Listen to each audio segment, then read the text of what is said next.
here.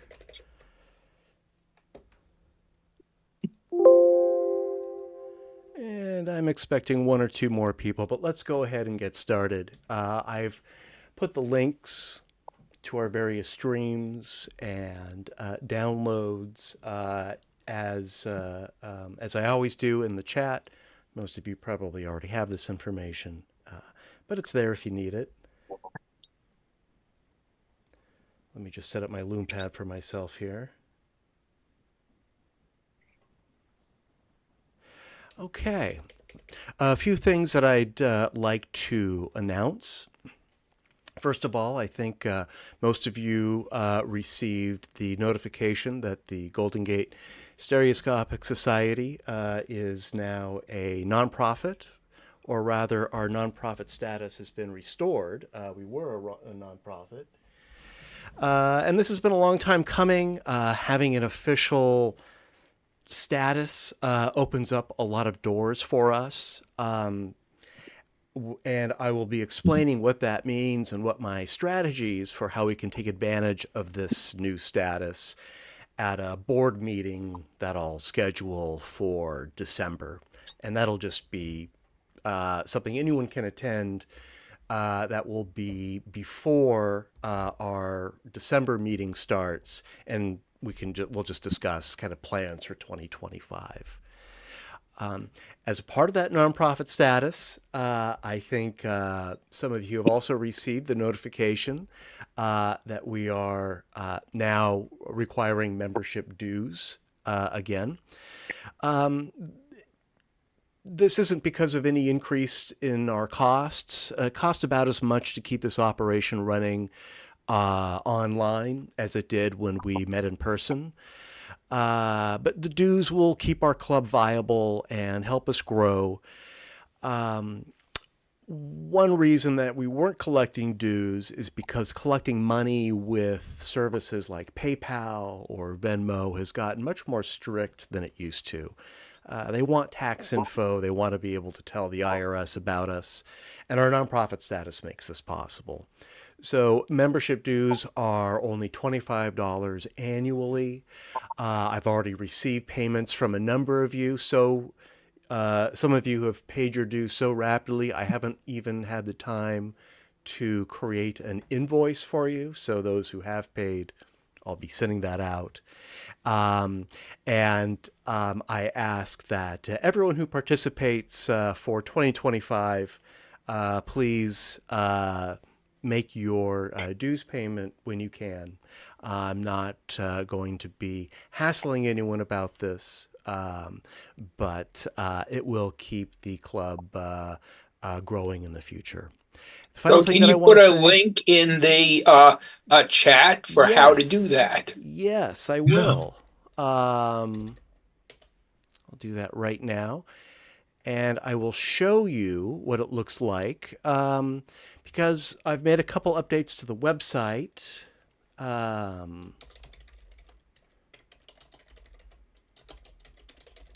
First of all, in the chat, I've just put the link to the page where you can pay your membership dues. As a part of this whole project, I have cleaned up the website a little bit. As we were adding various streams and downloads and different ways to view our slideshows, I was just sort of adding all that information on the homepage, and the homepage sort of got dense and not very clear. So I've moved things around. We have a mascot now. Our next meeting information is in the sidebar on all the pages. And all of the links to the streams and the downloads and the poll are now on a separate page, as well as a link to the Zoom. Some of you may have also noticed that the email reminder, those who receive the email reminders or those who subscribe to our Groups IO discussion board is simplified. I had to pull out the links because those emails were being flagged as spam. I guess if you put too many links in an email, the chances of it actually being delivered are greatly diminished. Hmm. So that's the reason behind that. We also have our memberships and donations page.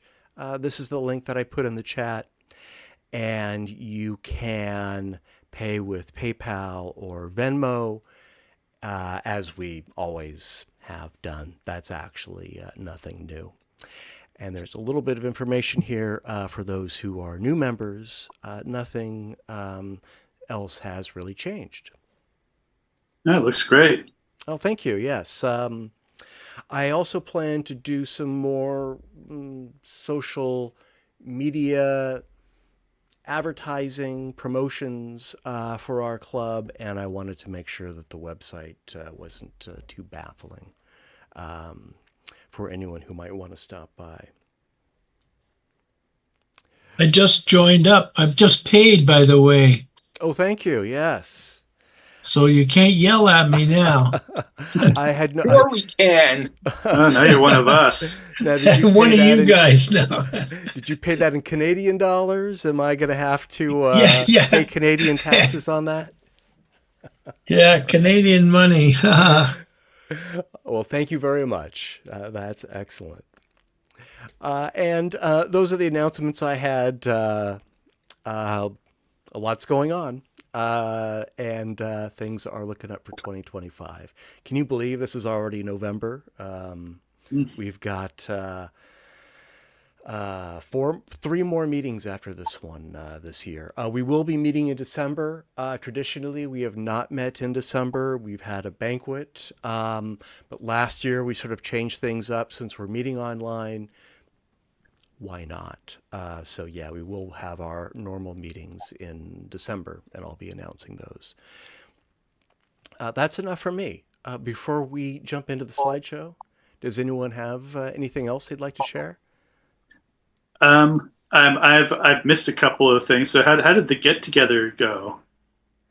Well, the get together was a lot of fun. We had a couple of us turned out, and we had a Lume Pad, and I thought that the location worked out really well, and I will try to have another get together probably the first or second weekend in December for anyone and everyone who that works for.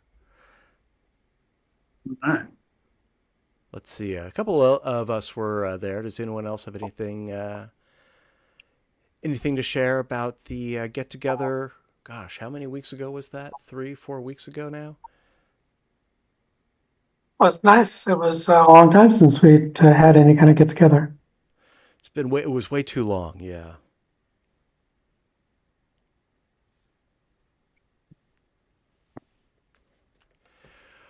All right. Well, let me set up our slideshow. Still waiting for Oleg. I'll call him, but first let me set this up.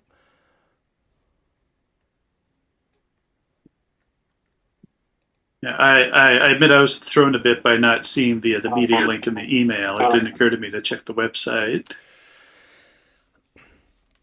I think that unfortunately this change is going to be a little less obvious than it was.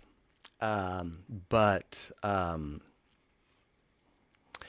the alternative is emails not getting delivered, unfortunately.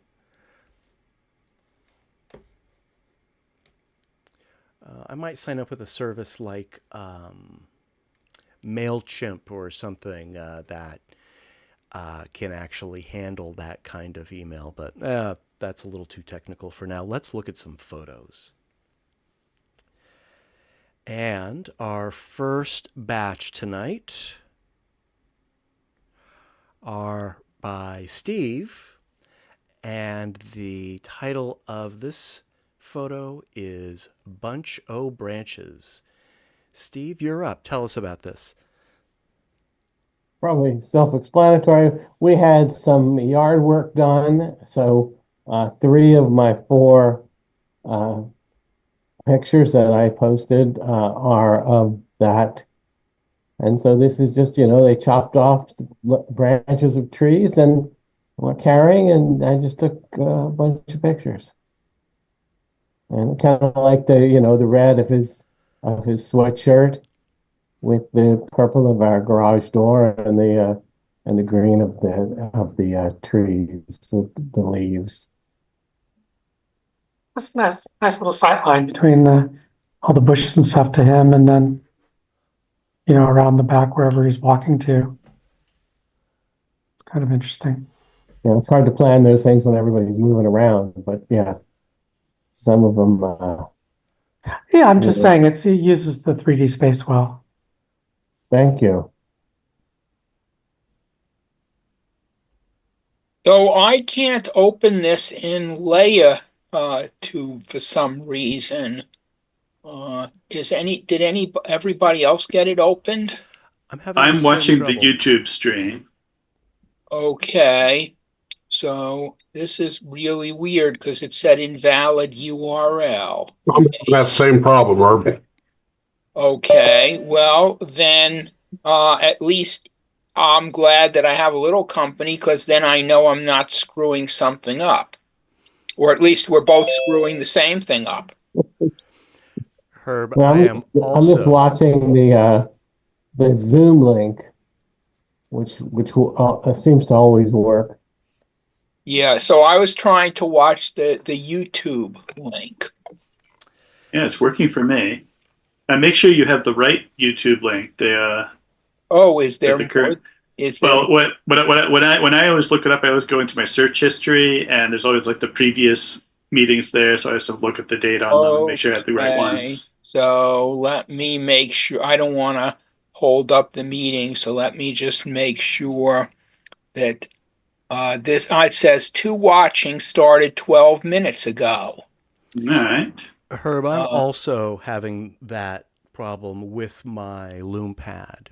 And the half-width side-by-side stream is working on YouTube, but when I try to share it with the LeiaTube app, I get that invalid.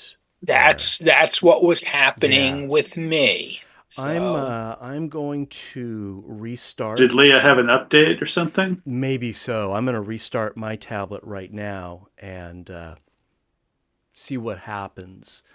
But this seems to be something. I will not interrupt the thing at this point. If anybody gets it working, let me know, but I'm just going to power cycle my tablet.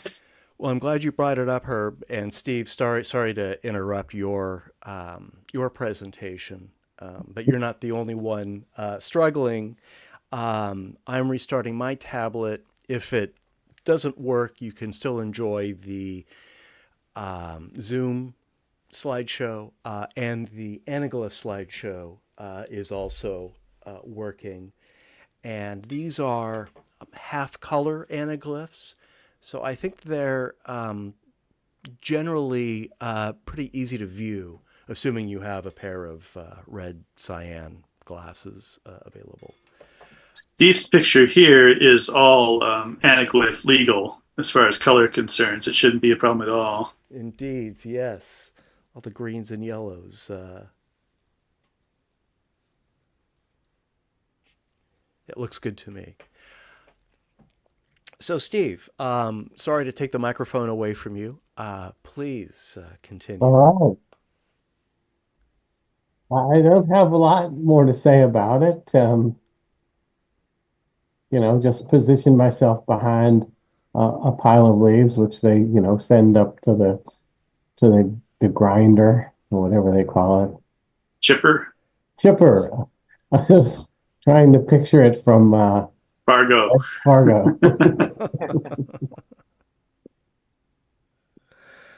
All right. Well, thank you, Steve. Let's move on to your next entry, which is Colorful Mexico. So this is one, this is the only one that's not of the the yard work. Just went through some old pictures. This is from about 5 years ago on a trip to Mexico, and but yeah, okay, it's nice. It's probably not anaglyph legal, so because there's a pretty good red there in the foreground. And the blue. But yeah, it works fine with these mirror glasses. And it has color and some depth. I mean, the line is kind of going away from the guy, but I don't know that he's really the subject of it.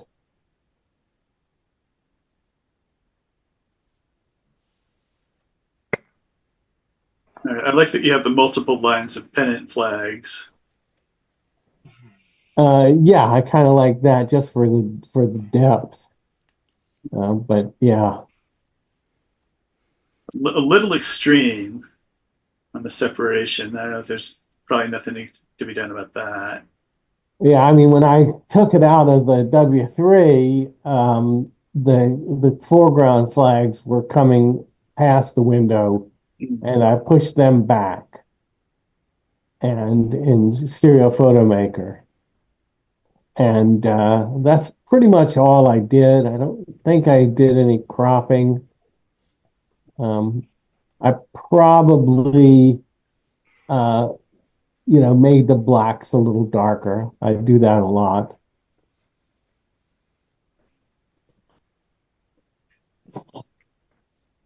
I use Affinity for that.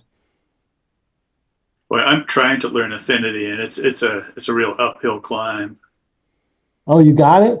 I got it, but yeah, I've been trying to get through the tutorials, and just a lot of it's still very counterintuitive to me. But maybe I'll get there. It's tough. I mean, it is especially if you've gotten used to Photoshop.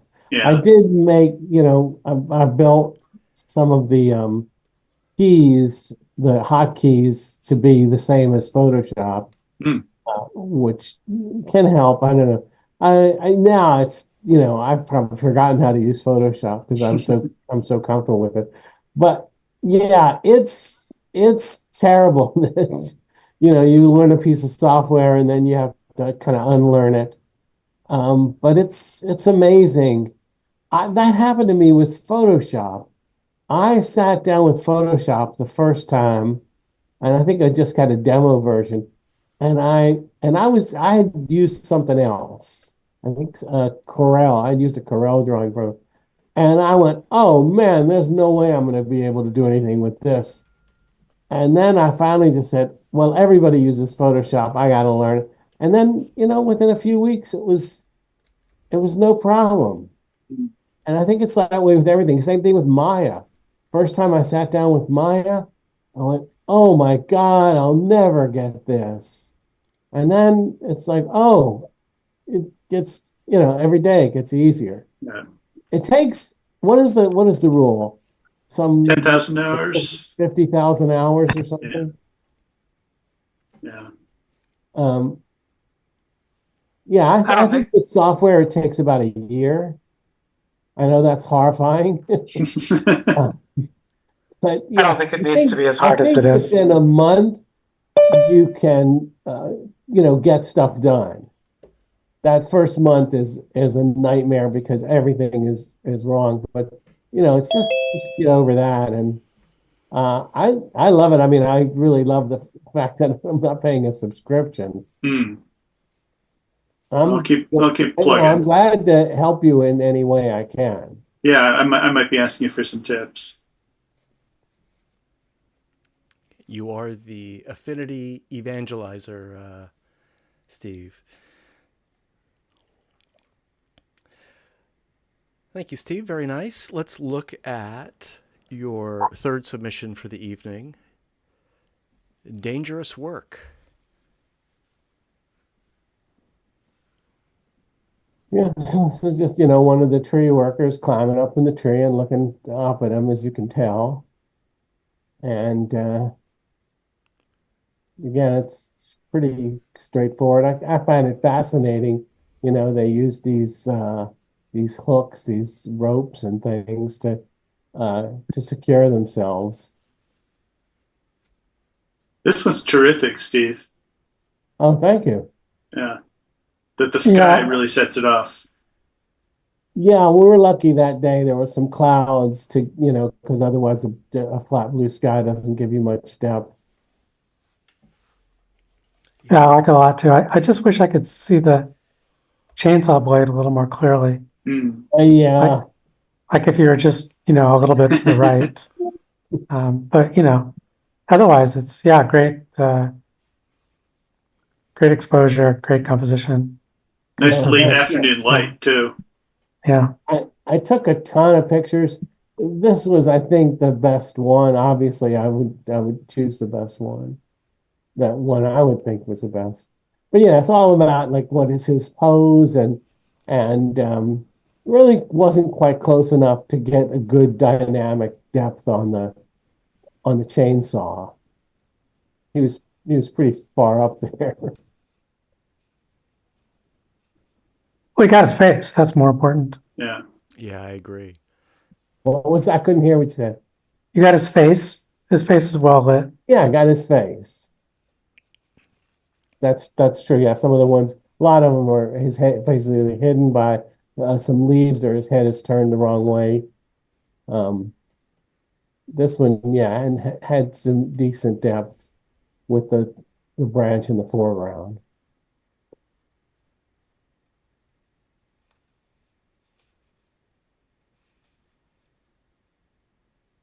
Excellent. Thank you, Steve. And here's another one from the series. Gardner. Yeah, so this will be the last one. This is my favorite one because I love pop outs. So this was I remember I had taken a pose picture like this, and just somebody holding a tool out towards me, and it just didn't have any dynamism. It just wasn't good. I think because it was so staged. But this was natural. I was just following him and snapping off some pictures. And this one things were at the right angle and everything. So, and again, I think it's just really fortunate that they had these really colorful. They all had the company, the tree company uniform. So that was nice for to set him off. And then, of course, obviously, I made a fake frame. Just seemed to call for it. That's a good use of the false frame. Yeah, like it. Although his body is a little bit through the frame too. I'd probably pull the window just to where it's in front of him. Oh, okay. Yeah, I can't remember if I even checked for that. I mean, I always go through Stereo Photo Maker. In fact, I literally can't do it without Stereo Photo Maker because the W, at least with the W3, because the Affinity doesn't read the MPO. Huh. I think Photoshop could.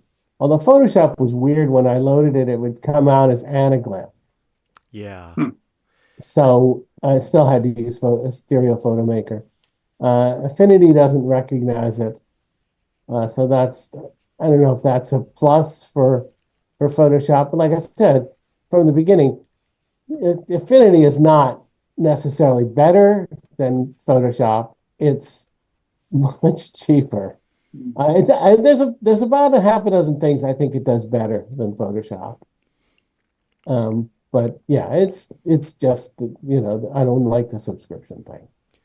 Well, MPOs. Go ahead, Tor. My late lamented edition of Photoshop would open MPOs as layers, just atop, just two different layers for the left and the right. Yeah, I remember there was a version of Photoshop that would do that. and I like that. But then, I never want to give up a new version because there's always a lot of great new tools Mm. that you have to give up to get some old thing. So thank goodness for Stereo Photo Maker because that solves that problem. Yeah, Yeah, MPOs so are in Stereo Photo Maker, you just want to use the grid feature. That'll let you see what's in front and what's behind the window. Anything Yeah, in front of the window is going to look kind of weird. that's kind of a standard procedure. I load it in and then I do an auto alignment and then I look at it, look at the anaglyph, and figure out what I want to be at the window. So I don't remember if I did that on this one. I thought I usually do. So I thought I was putting it so his body was at the window, but maybe maybe it was so close I didn't. Yeah, it's very close. adjust it. Yeah, it's only like obvious when you turn the grid on, but it's not a problem. I'm only mentioning it because these images where something is the point of it is to stick it way out through the window. I think it's good to have the other objects well behind the window. But that's just my preference. Yeah, well, this one obviously has a lot of coming past the window, but that's the whole reason for it. Yeah. So, Steve, if you are saying that you didn't do a horizontal adjustment to this, then I'd say you were standing in pretty much the exact right location to frame this correctly and get that through the window effect without having everything in front of the window. I can't remember the steps that I did. I always do an auto alignment in Stereo Photo Maker.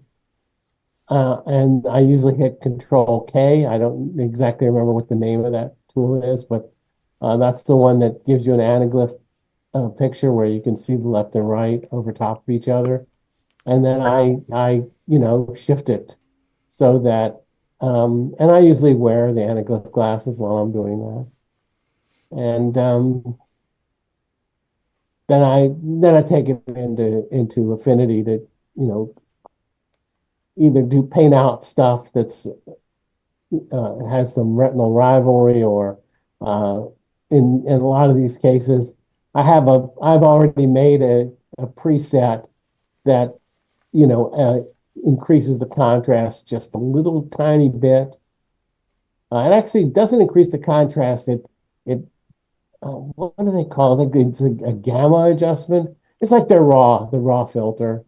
You can go in and I find the pictures just look better when I just take a few percent of the black and make them a little darker. And it doesn't do what adding contrast does. It doesn't make the lights lighter. It just makes the darks darker. You'd say that's part of your signature style. Oh, yeah? That workflow. That's what it achieves. Yeah, well, it's a preset. Yeah. They do have until you won't get. It's going to take a while before you get to this, but they do have macros. You can anything that you do in it, you can record and play it back. Nice. Pretty cool. I've been using that. But yeah, don't try that now. No, it's too advanced. Yeah, take it a little at a time. Well, thank you, Steve. Thank you for the great photos. Yeah. Thank you for the your affinity towards affinity. Yeah, and thanks for the suggestions, everybody. Of course, much appreciated. Melinda, we have a batch by you up next, and we're going to start off with metal recycling. And tell us where you made this. Just around the corner from where we had. Much appreciated. Melinda, we have Got some feedback there. Yeah, someone's got to mute their YouTube. Try again, Melinda.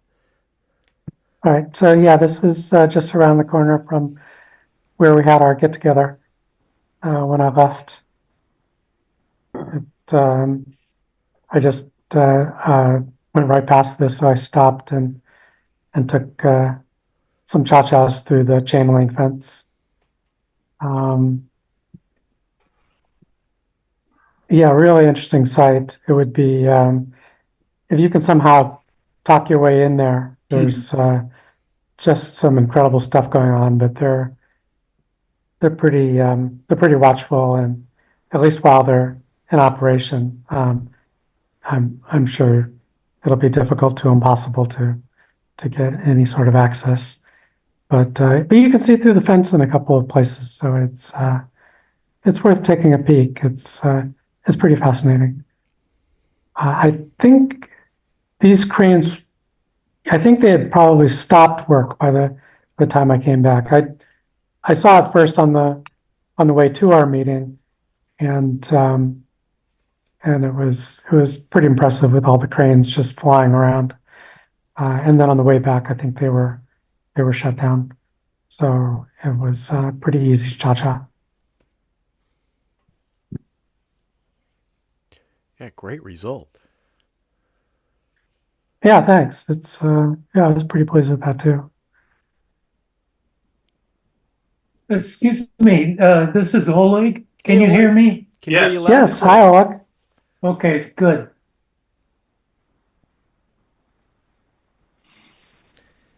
And just to be clear, this is not where we met. We met at a nicer place next to this place. Well, it's just a few hundred yards away, just off to the right. Yeah, that's Richmond. Any idea what your spacing was between exposures? It's quite a distance, so maybe 12 to 18 inches. I find it pretty comfortable to view. How about everybody else? I'm looking at the anaglyph. Yeah, Yeah. I think it works really well for me. I think it's just the right spacing. I mean, they kind of look like toys, but it has really nice looking depth, and it's very comfortable to look at. Oh, good. Yeah, it is a bit hyper, but I think people kind of understand the scale of it, so it's not a problem. I think when people say it looks like a toy, it's when it's a high angle and it feels like you're looking down at the tabletop. And here we're low enough to the ground that I think the cues are there for the actual scale. Oh, that's a good idea. Yeah, good point. Yeah, this also has the advantage that there's so much detail that it keeps it looking really like a toy. I just meant, the depth makes it look smaller than it is. But yeah, it doesn't really look like toys because it's worn in a way that only a real machine would be. It doesn't, toys would get worn out differently. And yeah, Tor's right. You want to make something look like a toy, do it from a high angle.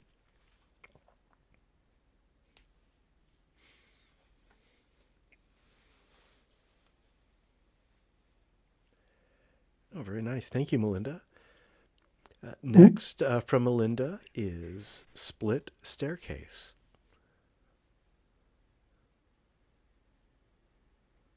So yeah, this is in my neighborhood, just out for a walk, of course, and kind of in an alley. I very seldom have been down, so I don't recall ever seeing these apartments before. But I just really like the staircase and the inset entryway. It's very kind of clever and picturesque, and and maybe I've never seen it before because it had an empty parking spot in front this time.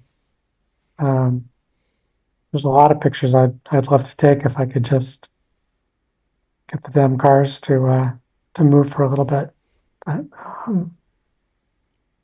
this time I was there, and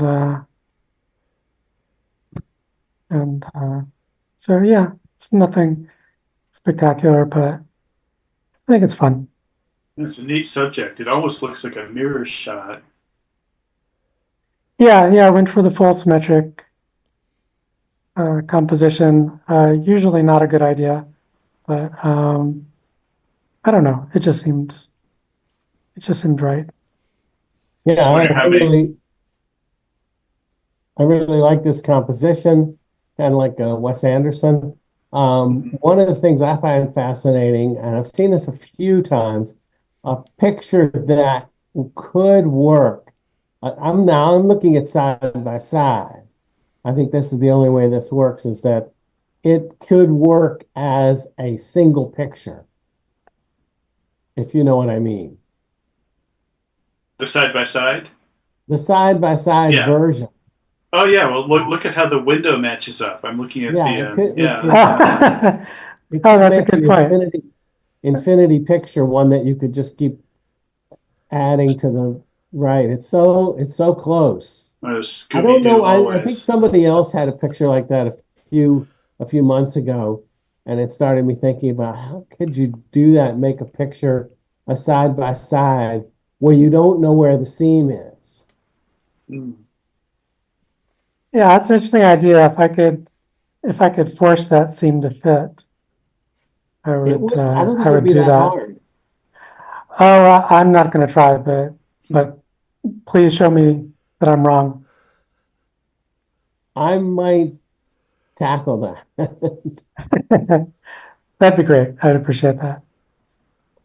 All right. Yeah, it I wouldn't don't know take- how to get the picture because I don't download them. Are they downloadable, Matt? They are downloadable, yeah. You'll find the download link in the chat if you want to get them. The downloads are a zip file of all the photos from the slideshow. But you can grab that and pick what you want and toss the rest. I can get you the higher res version if you want. Sure, may as well. Yeah. Yeah, just remind me if I forget. Okay. Yeah, generally speaking, your verticals are nice and straight and generally level. There's not a whole lot of optical distortion. There's probably some distortion in the building itself from how it's shifted over the years, but it's very architectural, this composition. Very nice. Yeah, everything kind of followed from the choice of making it symmetric. So I kind of put more attention into the verticals and things. It was, I don't know the term for it, but the top of the top of the frame was I think a bit further away or closer. I don't know. I had to tilt the image plane back a bit, and I'm sure I rotated it carefully, and it might even have caused that bowing in the sort of lip over the top of the entryway. I'm not sure. Yeah, it's hard. And there was a little bit of some annoying garbage along the top edge that I had to clone out. But that's about all. You just had to wait for the cars to leave. Yeah, I just got lucky. I don't think I would have noticed at all if that hadn't been the case. Is it usually an ambulance in front? I'm just imagining all of the broken ankles on those steps. I mean, it's got the handrails. Yeah. where you need them. So I don't know, it looks pretty safe to me, but who knows? Probably not ADA compliant, but No. Okay, I can report now on the Lume Pad. yes, Herb, what have you learned? There is an update to LayerTube, but it evidently had a great deal of problem downloading it because it showed an update, and I hit on the update, and it instantly indicated that it was done updating, which of course meant that it didn't really do anything. Okay, and then it still showed there was an update, and I tried updating it again, and finally, and I don't know what happened, maybe the server was down. Finally, it did update, and then it took like 30 seconds to update, and now it works. Okay. Thank you, Herb. I did restart my Lume Pad, and that did not fix the problem. Yeah, restarting did not fix the problem because I did try restarting it. There is an update, and if you don't put the update in, it's not going to work. Is that update in the settings? It's in the Leia store. The Leia store. Okay, well. Thank you, Herb. I imagine we're probably going to get a lot of inquiries on the discussion boards tonight about this. I'm just going to enjoy the anaglyphs myself tonight, and I'll figure that out. Okay, well, I just want to let later. folks know. Thank you. Yeah. It's good to know that's what it was. And it's good to know that there is there's an easy fix for it. Well, if 45 minutes is easy, then a known fix, a confirmed fix. A known confirmed fix. It's going to be easy for me, Herb, not for you. Steve, are you illustrating this this photo right now? You can see that? Yes. I noticed there was a little pen. And I hadn't seen it before. I don't know if it's been there or it's just something new. But I said, oh, that's cool. But I didn't think anybody else could see it. Well, that's very Maybe interesting. a penis on my picture. Yeah, that's what it looks like to me. What'd you say? It looks like a penis. Oh, they're just doodles. They're only erase that. All right. I don't mean to deface your photo, Melinda. I'm just experimenting with this myself. Yes, actually, this may be a useful tool for pointing out specific issues or details in a photo that we're discussing. This is the annotate tool in Zoom. I have it. Steve has it. I don't know if everybody has it. Something else we'll explore. Where is it? It's this pin at the lower left corner. Annotate. I'm going to try it. Let's see what I do. Lower. Oh yeah, there I am. Yeah. Oh wow, you can all. So we could. I have it. Add to. Oh, this could be bad. No, they're nuts. I just can't find them myself. I think this must be a new clear. Yeah. I see where Mike, thank you for the graffiti. Yes, I see we're having a lot of fun with this. This is actually probably this could be a useful tool. I think this must be new. I've never noticed it. Zoom does get regular updates with new features. Most of the time. I always update before a meeting, and there was a new one. I think we're at 6.2.6, something like that. Good to know. We're making all sorts of technical discoveries tonight. Thank you, Melinda, for sharing this photo and letting us abuse this photo. I'm going to move on to. I just wish I had But the feature myself, I don't seem to have it yet. You'll find it. It's probably in the Zoom toolbar, which may be hidden for you right now. It's one of those. Or you might have the previous version. You might not have the latest update. I have a toolbar at the bottom, yeah, but hopefully it's just the. Oh wait, it's not on the bar. It's on. Oh, it's on the side. Okay, I see it now. Ooh. All right. All right. Thanks a lot. You got it. Let's. This is going to make a very interesting recording for our YouTube visitors. Well, it's not showing up on the YouTube at all. So yeah, it's all going to be mystifying. That's right. They're not going to know what we're talking about. For our YouTube guests, we're busily scribbling over the photos in the Zoom shared slideshow. But I'll put an end to that now, and let's move on to Melinda's next photo, which is called tenting. Oh, and I see the scribbles are still there.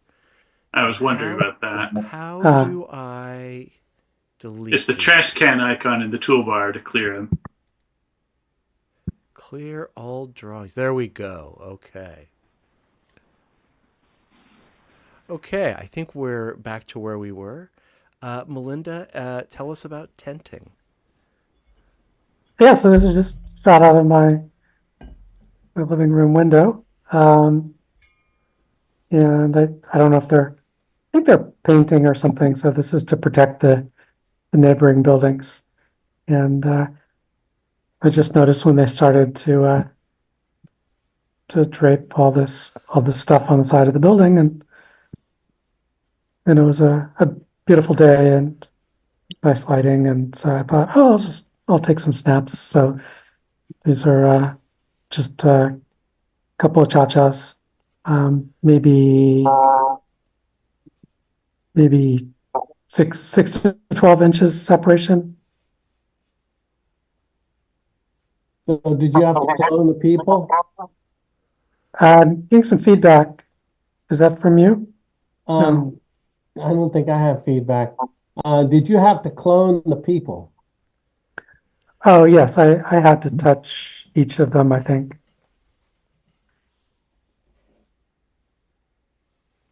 It wasn't a lot of work. I mean, it was work. I had to do a little bit.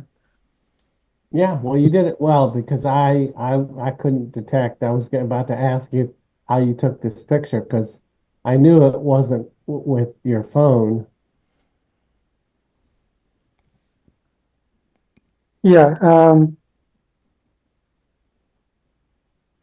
Actually, I think it was my phone, but it was Cha-Cha. Yeah, probably the most interesting part is the that sort of triangle where the guy is holding onto it.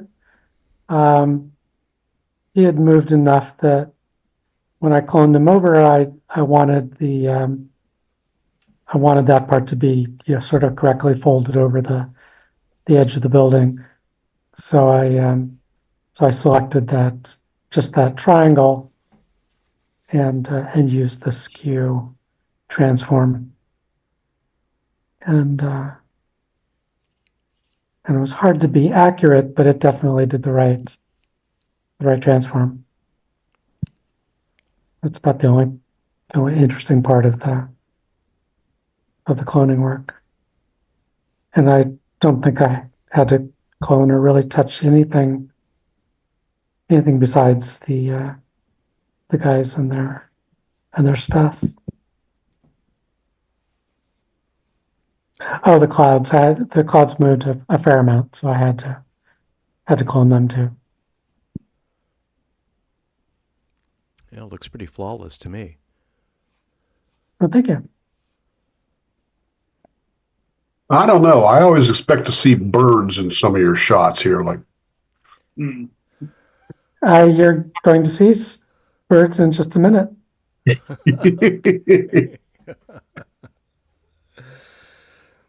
That's a really nice hyper too. I think your spacing is good. It's comfortable for me to view. Anything less would be too flat. Yeah, I never quite know. But and I still err on the side of too much stereo, but I'm not as bad as I was at first. Well, there are calculations that you can use if you know the distance between you and your subject. But I always just eyeball it myself too. I've had some luck taking short videos, just moving left to right and then selecting the separation later. Yeah, I like that idea. I just never done it.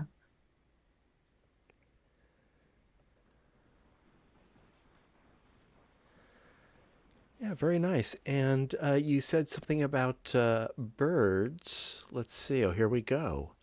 What You Get is the title of Melinda's next photo.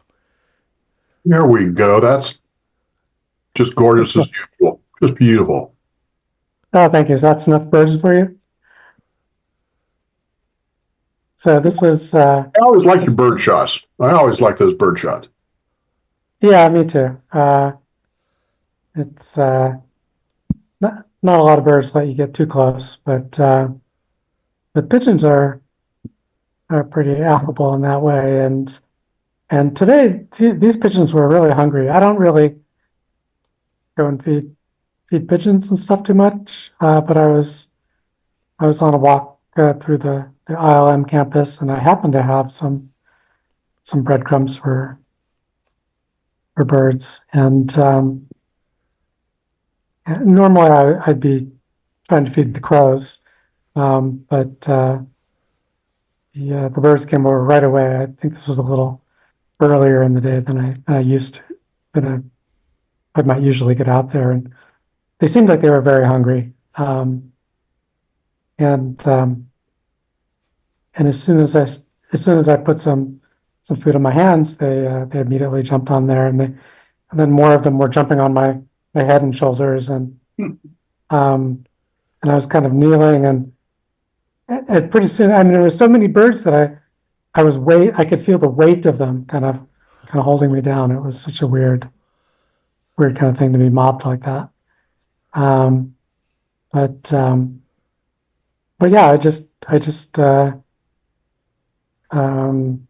the camera off to the side. I was kind of shooting blind, but I was pointing. I could see I was pointing in the right direction, and then I was just pretty much taking pictures randomly as quickly as I could. And this was definitely the best one. Very nice. Yeah, great timing. Oh, thanks. And I didn't really do much. I cropped in fairly tightly. Did my normal filters and things. I don't think I touched any pixels within the frame. So yeah, this was pretty easy. And yeah, I like the kind of the dynamic of the guy on top, very curious about what's going on with the food. They're all very chill.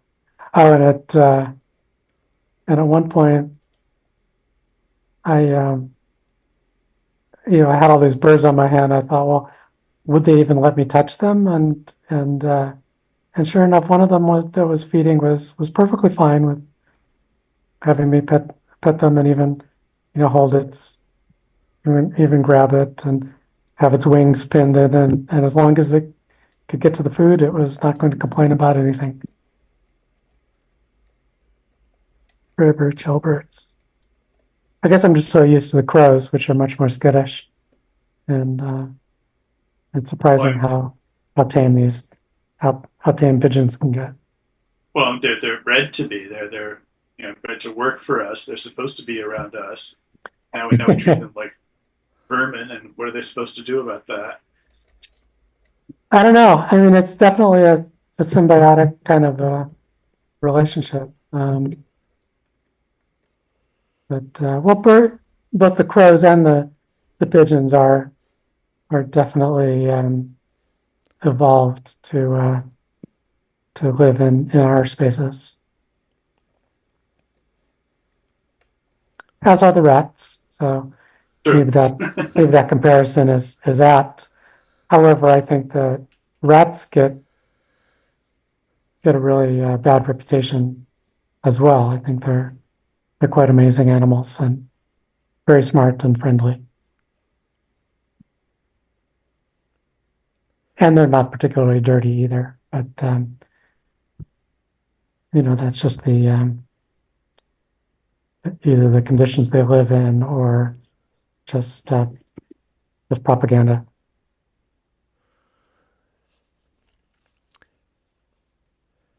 Well, thank Because you. like people don't mind doves, right? And doves are the same thing as pigeons.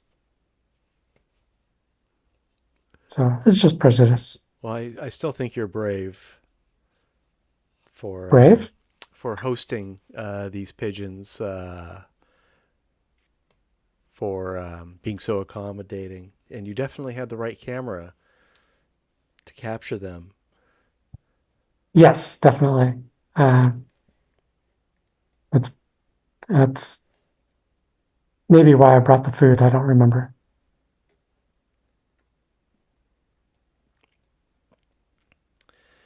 And Melinda, I also wanted to say congratulations for your 2 acceptances in the 76th Lighthouse International Exhibition of Stereo Photography. I saw Oh, thank your you. Jerry Yeah. and your Sam portraits in that catalog. Well done.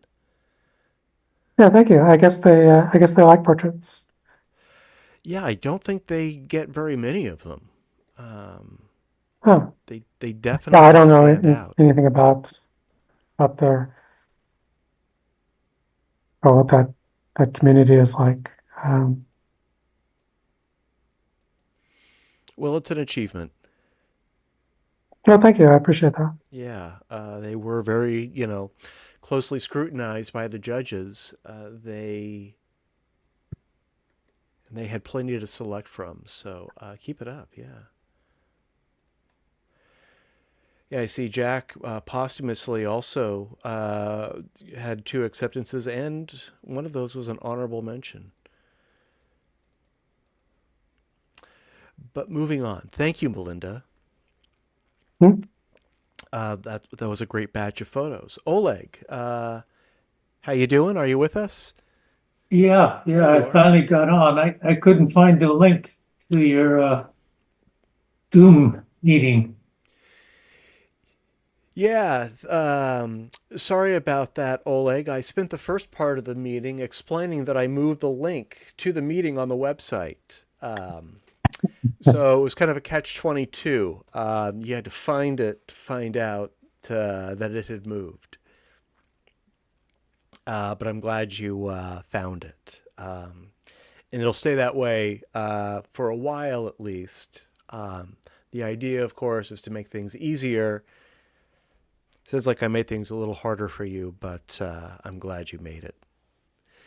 And we'll start off with Business Park illuminated by setting sun. This was particularly good light that afternoon.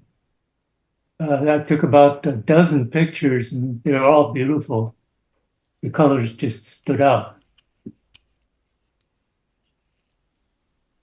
Yeah, one little bush making a huge long shadow. That's beautiful.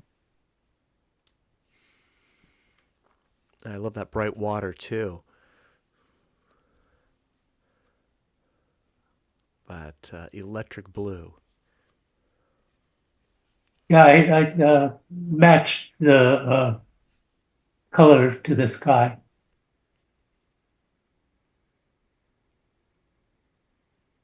One thing I'm starting doing is putting a frame on all my pictures.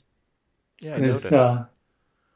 I want depending on what you're viewing it, you might not know where the window is. And this way it's there literally. Yeah, that works.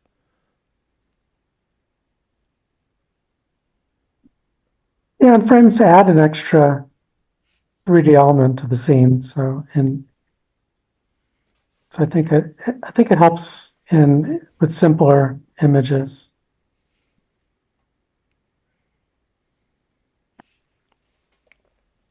Well, I compose all my pictures. Like on this one, I put the bottom at the window. Yep. Yeah, I started copying that a long time ago. I like that. Does anybody know if you can change colors? I did this in manually, but on Stereo Photo Maker, there is that tool, but I don't know if you can.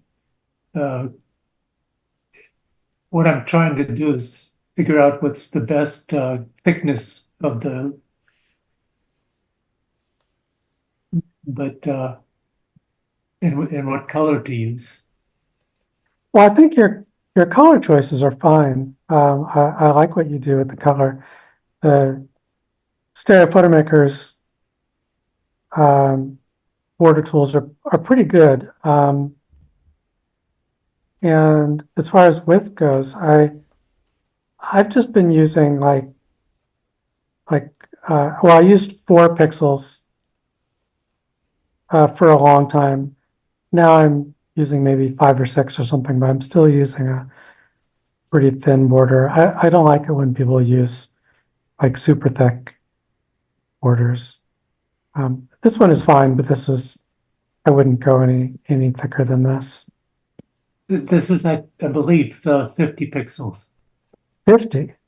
I mean, oh, that's probably on your original high res, right? Oh, yeah. Yeah.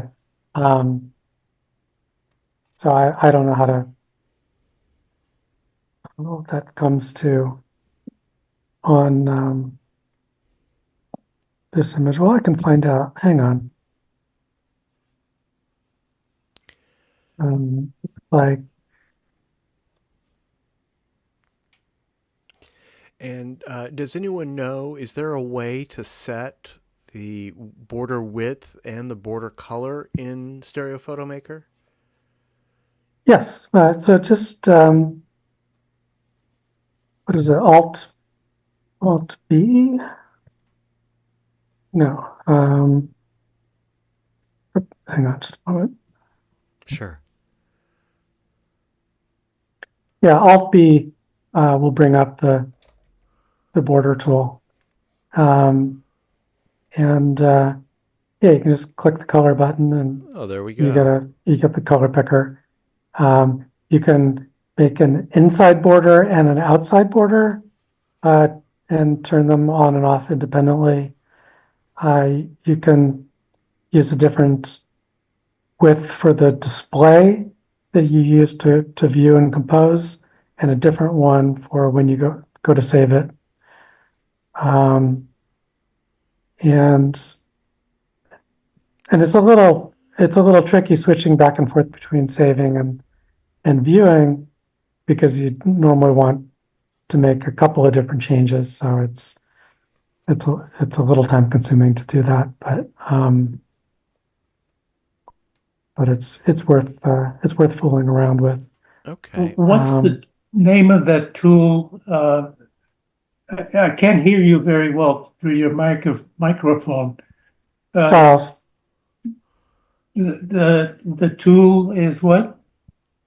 it's just the border tool. So It's called border. yeah, so Alt B will bring up the border tool. You can also bring it up. What is it under View, Border Options?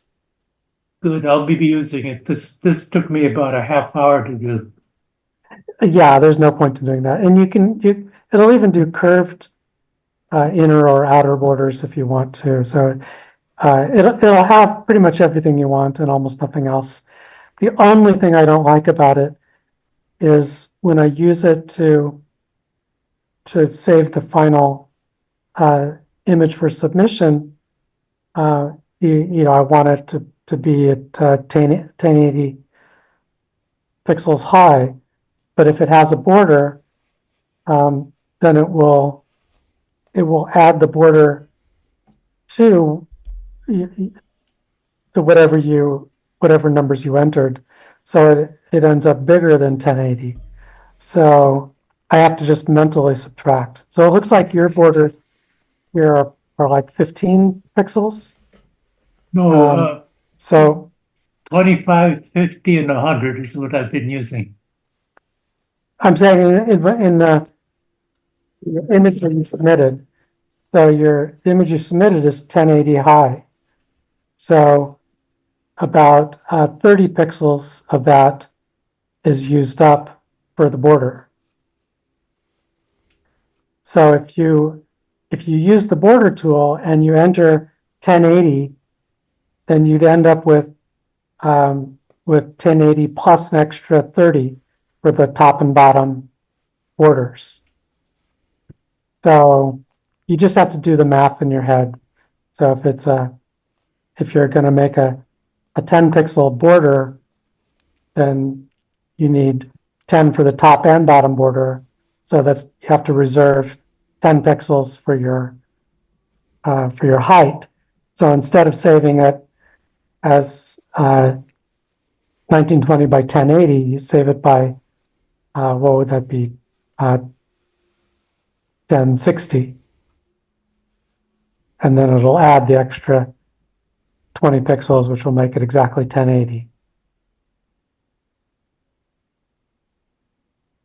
Does that make sense? Yeah, it's easier than what I've been doing. Oh yeah. You just have to do a little arithmetic, but it's not bad. Fool around with it. I think you'll like it a lot.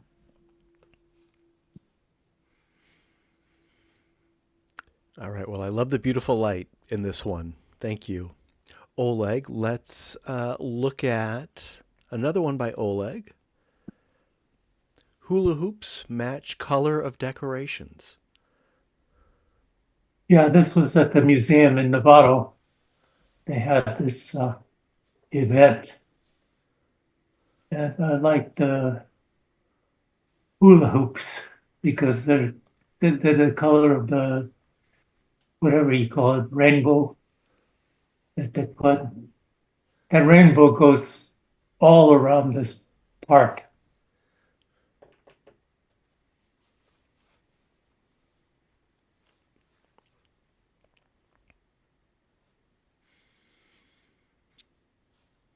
I'm viewing this one as a half color anaglyph, and it just loses so much.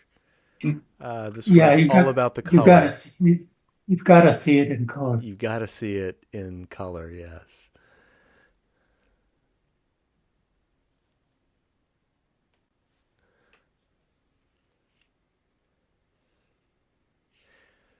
It's great how you've got the light catching those bands. What is it that makes up this decoration? I don't understand. Are they cloth? Are they? I think it's cloth.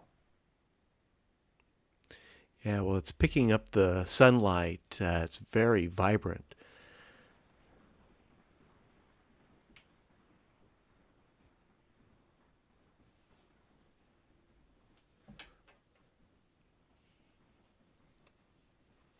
Took lots of pictures, and this one you don't have control what the people are doing. I like that you've got some far distance behind the people in the foreground. Yeah, I like to fill the picture out. This looks a little hyper. What's the separation between the lenses? 6 inches. Yeah, okay, thanks. But it's a super wide angle lens, so that sort of compensates. Yeah, no, it's very effective. Especially the color, but not the depth also.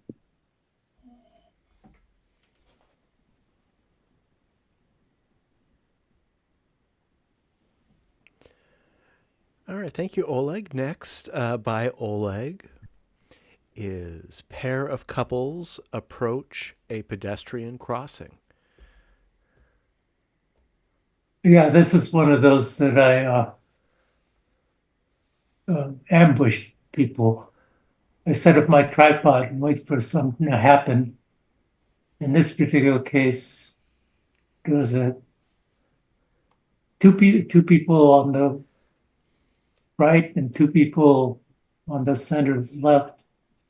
And the way they're walking, they're going to get into a collision. And were they all in the same image? Yeah.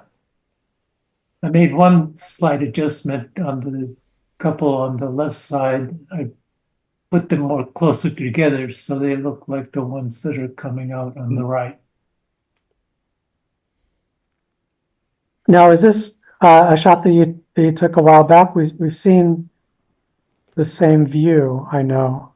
Oh, well, this is, you're going to see a lot more pictures because this is a few blocks away from my house. And yeah, I just wondered if it was a reworking of one that we saw recently. No. And you're going to see a lot more like this. That's fine. I love the fall colors. Yeah, I caught him right. All those trees, those particular trees the leaves are down now. It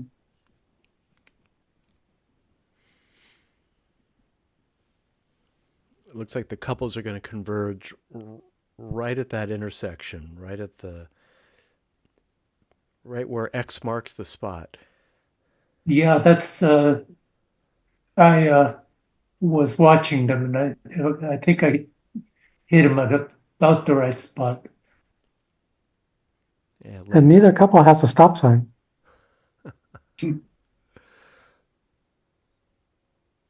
It does lend some tension to this photo.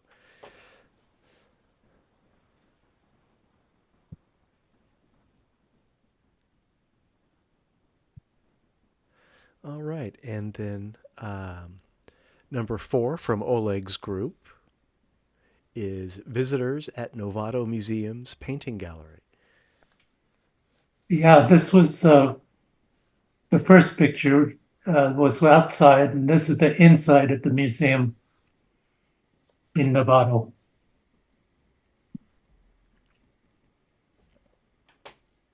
Lovely. I like your border too. This is the thicker border, the thickest one I used. Yeah, it's nice because like the ceiling is so boring, but the border makes it more interesting.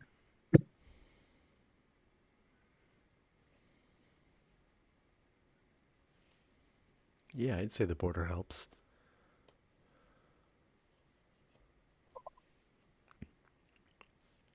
I only kind of wish I could see a little past the woman in the back. A little what?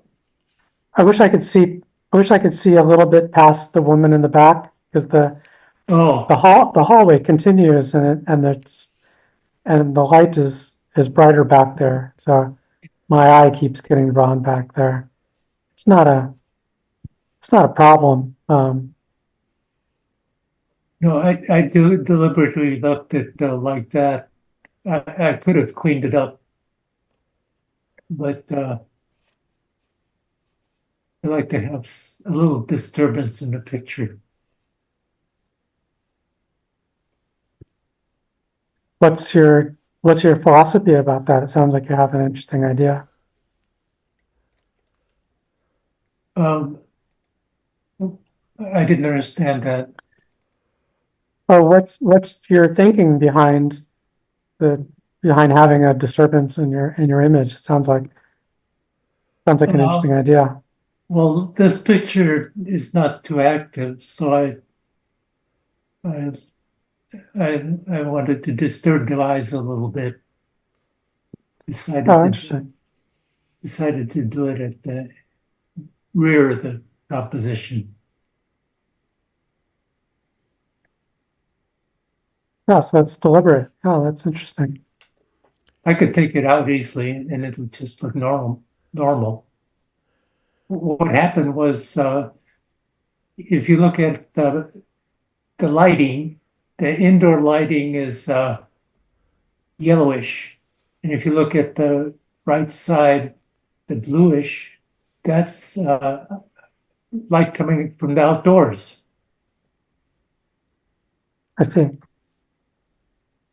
So what did you do? Oh, I did nothing. That's the natural look. Oh, okay. That's the way it was. Got it.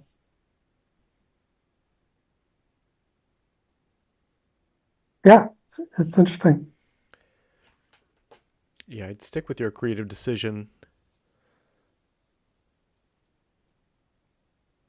Very interesting approach. Single point perspective, both on the ground and the ceiling and the sides, at least the right side.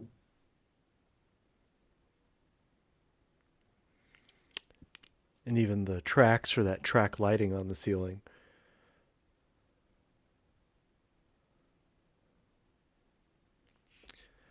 All right, thank you, Oleg.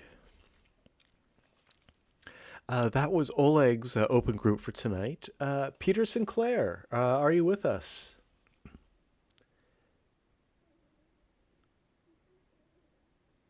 Peter, I think you're muted. Well, I'm not sure if Peter is online or not, but we have two conversions.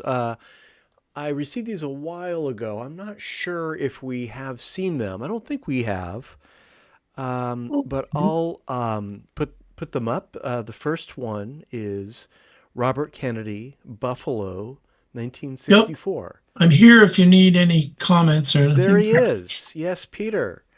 Tell us about the source. And you've already explained in great detail how you create these, so I'm not going to put you on the spot for that. But if there are any anecdotes or any thoughts you have about the conversion of this particular one, let us know. I just captioned this as, "Oh my God, I pulled the wrong levers." But that's the 1960 campaign, and it's Bobby Kennedy campaigning for his brother. And it's just a nice picture of the misery of campaigning, I suppose. Yeah, I've never seen this one. And I just got the image from the internet somewhere. I don't remember where. Probably through Buffalo, because I was doing a few pictures of Buffalo. It looks like the original he's was. crying. Oh, go ahead. I was just gonna make a joke. Maybe he's crying because his arm is broken. Oh, Looks like his arm is bent. oh, Just I'm two afraid I elbows. didn't get the joke. Yeah. The conversion of his arm kind of made a 90-degree bend in his arm. Oh, Right at the let end of the me sleeve. have a look. Yeah, it looks like now that you mention it, yeah, it looks like he has a second Oh, elbow the at bump the cuff on his of elbow there. sleeve. Yeah.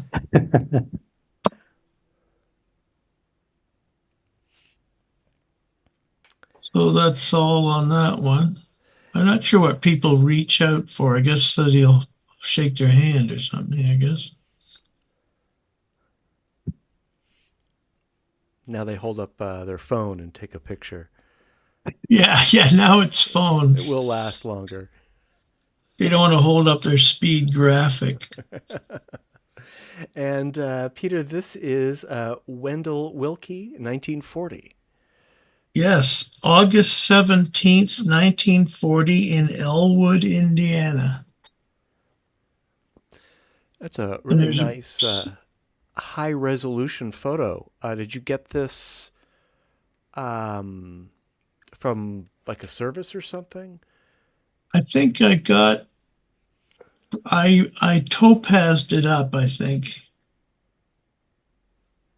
from maybe 2000 just to get a decent detail in it. And there's about 6 or 7 pictures taken from the car in front. And it was claimed that these are the best campaign pictures ever taken. Life magazine said that. Certainly looks almost posed like a movie or something. And he ran against Roosevelt and died only 4 years later of a heart attack. Well, the conversion did a great job on the individual people in these crowds. That's not something I would want to convert by hand. Well, luckily, the AI is quite good on crowds. It's when there's gaps to the background that it sort of wobbles and wiggles. Yeah, The one I had a bit of trouble with was the guy on the right fender with sort of a hat looking away from Wilkie, with a cop looking beside him there. That needed quite a bit of fixing there. And it still doesn't look great, but it's acceptable. Yeah, his head's a little bit back. But it's such a busy photo. It's doesn't necessarily stand out. Nice. It's funny. It's funny. You can see the left eye is closer to the original picture. On the right eye, they ran out of crowd behind him. There's this blank space. Kind of funny. Yeah, sometimes I pick the deviation where sometimes whole parts of the picture are missing from the other side. Oh yeah. It works though. It's very effective. Well, it works better than the other parts, like above his arm on the right and next to his head. It created zebra stripes. Yeah. Instead of blank. Blank would have been much better. In fact, all above his whole arm. If you zoom in, it's a mess. Oh yeah. Don't zoom in.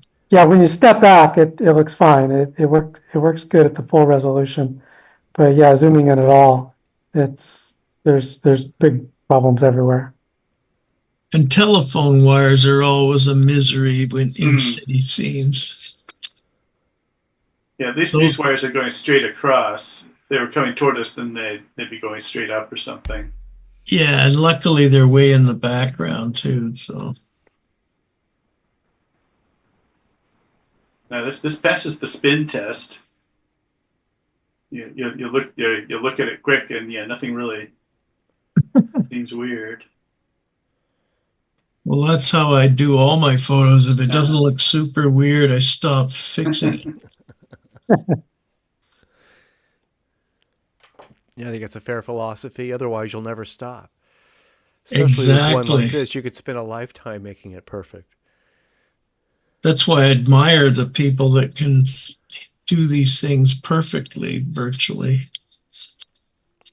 I mean, looking at this longer, I'm seeing, oh yeah, Wilkie's standing in the back seat, but his legs are in the front seat.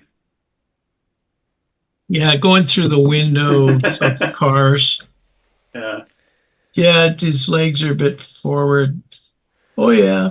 So maybe we shouldn't spend too much time on this. We don't want to discourage Peter. Soon we'll go through every person in the crowd. Right. You know, we're experts. We can tear this thing apart, but yeah, you guys are not worth showing this stuff to. That's not what we're here for. But this one makes a great first impression. And it's meant for just because it's around election time for you guys, so that's why I did these. Indeed. Well, thank you, Peter. These were a lot of fun. It's a good that it's smoggy. That this is the good old days when cities were smog. Your But atmospheric perspective. yeah, that really is good for this picture. Black I and had white. I had to Google where Elwood, Indiana is. It's northeast of Indianapolis. A bit.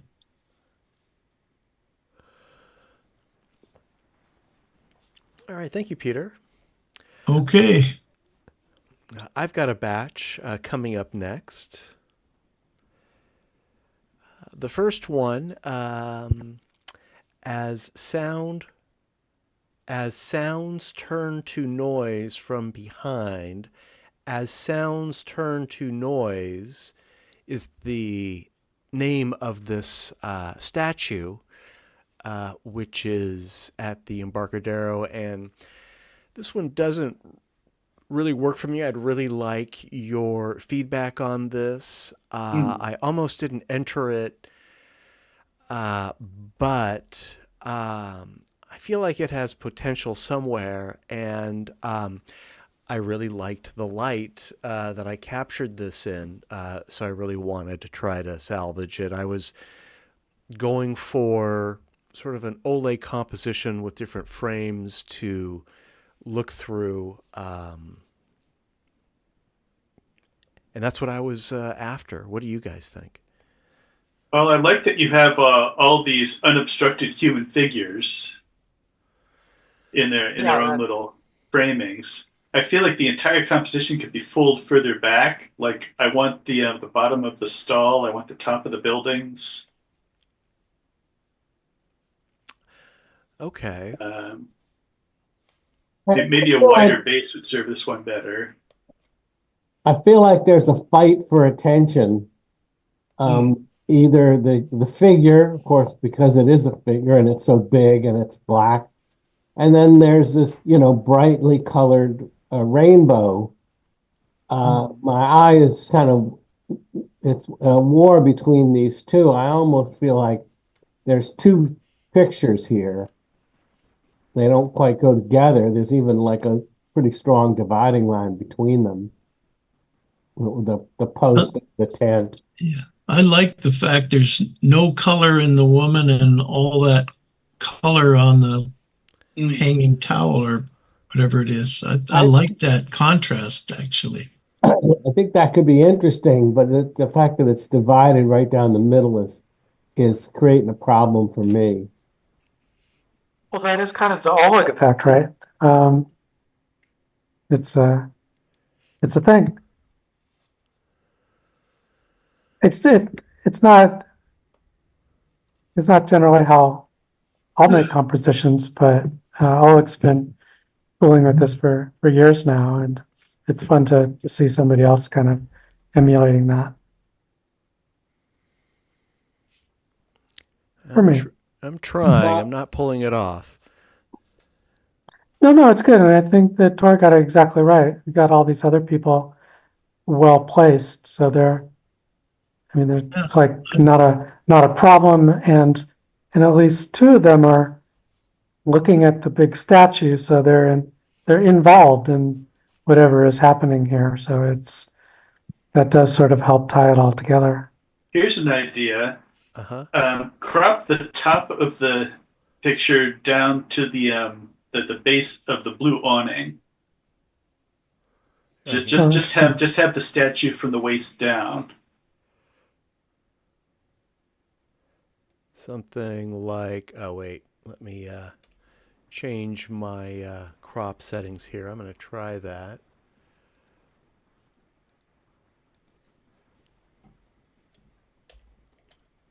And something like, so I'm doing this on Zoom first. Mm-hmm.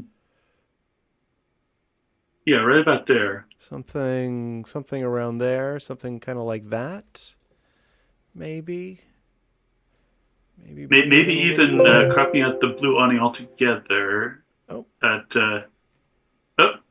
Sorry about that. I'd put her in the car with Wendell Wilkie.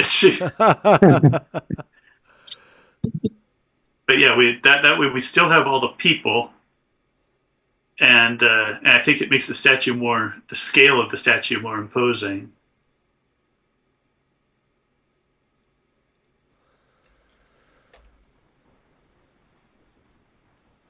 It's I have an tough. alternate idea. Uh-huh.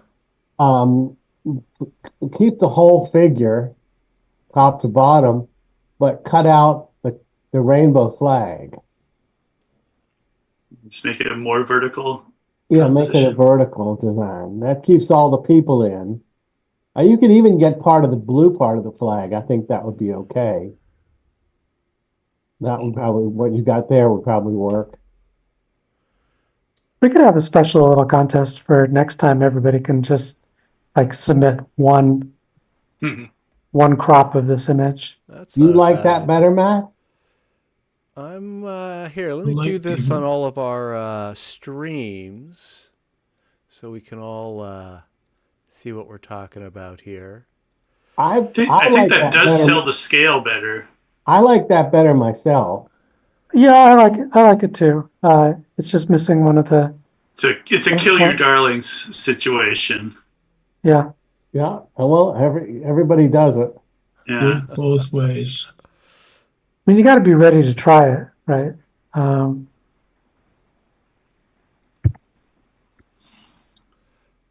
Yeah, I think, this might work better. I've made this adjustment on all the streams. So if you're on the YouTube stream, you'll see this too. I like the vertical. I think this probably works better. I think one reason that I didn't see this possibility is because I really was kind of fixated on that colorful hanging fabric. And one thing I do want to say that I think was successful about my composition, and I think I might have mentioned this before, I've gotten in the habit of shooting a color card. This is just a 5x7 card that I just drop on the sidewalk and take a photo of, a pair of, before I take my photos. And then I use that photo to set the white balance in my case, Photoshop. And I'm finding that that results in very accurate colors and really saturated colors, which I'm sure is how my camera is capturing them. So I don't really need to do a lot of color adjustments, and I really get the quality of the light that I was in. So, Matt, would you clarify, are you saying that you shoot a piece of white card, or is it a colored card? And if so, how do you choose what colors are on that card? I'll show it to you, to everybody. I assume we're talking about a test card with 8 colors. Exactly. A rainbow selection. Yeah. Yeah, this is a pre-printed card that I bought. You can buy these. They're for photographers. I think I bought mine on Amazon for $1 or $2. And that's exactly what it is. The back of it is like 50% gray, and the front of it has a range of colors and as well as a white, a gray, and a black. And I should probably do a workshop. Maybe I'll do that next week and show exactly how I'm using this card. It's kind of obvious when you show how it's used. It's not so obvious just describing it. But it's an inexpensive way of getting accurate color. So yeah, remind me at the end of the slideshow, and I'll show you what this card looks like. And next week I'll show you how I use it. And yeah, go ahead. We have time for one more quick edit suggestion. I think so, yeah. How about the same as this, except leave the rainbow flag in, just crop so that the part of the left strip of the red just crop up to the edge of the red. Yeah, crop into the red so that nothing to the left of the flag is visible. Crop into the red. So leave the red stripe, or Yeah. Yeah, cuts, Yeah. like right in the I middle of the see. red. Got it. Something like that. So how does that compare to your previous one with the flag gone? Let's see. Let me try it on the other stream so everyone can see this. I think this is a good idea. The idea here is that leaving the flag is, I don't know what it has to do with the event, but at least it leaves the original kind of idea intact, but it crops out the sight line on the far left, which didn't really contain much of interest and lets the eye sort of escape off the left edge.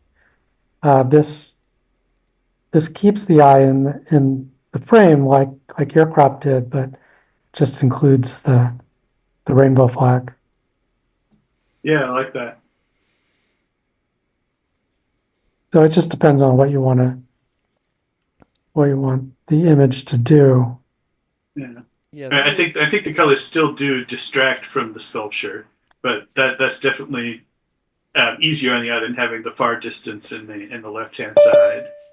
I think it just sort of keeps your eye in the middle of the image, and it's more comfortable in that way. But other than that, I don't have opinions. I like the vertical version best. Yeah, as much as I like the colors, I agree they're probably just too distracting. And if you go for the vertical shapement, I might even go so far as to desaturate the red and yellow. Yeah. I think less is more in this case. Yeah. I like the vertical composition suggestion, which I'm reproducing again right now. Yeah, thank you. This is great advice. I think that this will salvage this photo by taking all that out. Yeah, that's much better.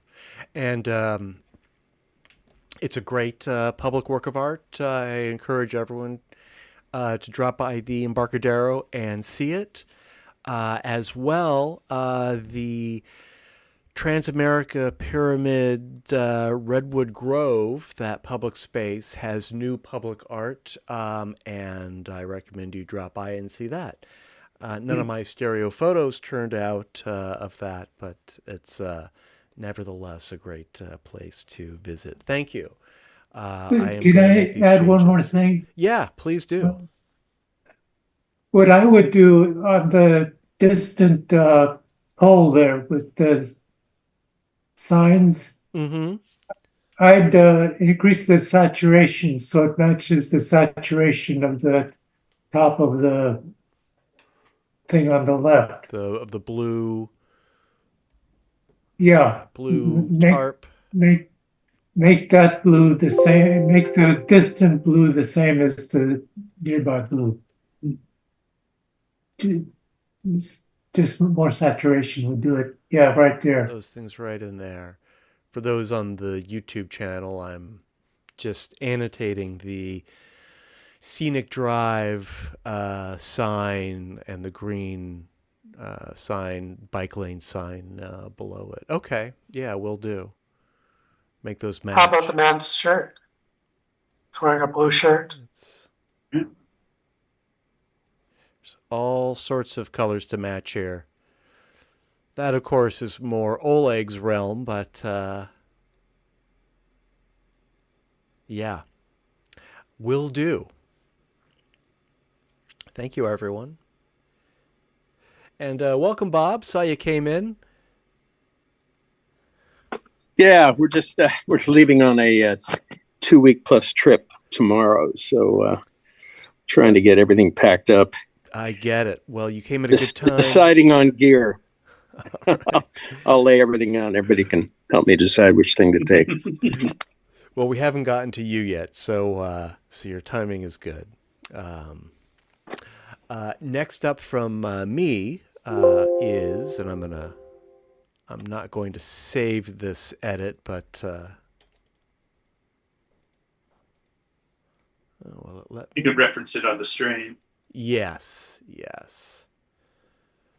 Oh, there we go. Okay.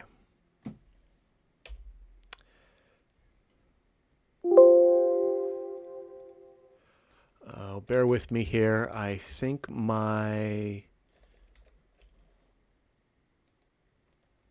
looks like I'm still annotating.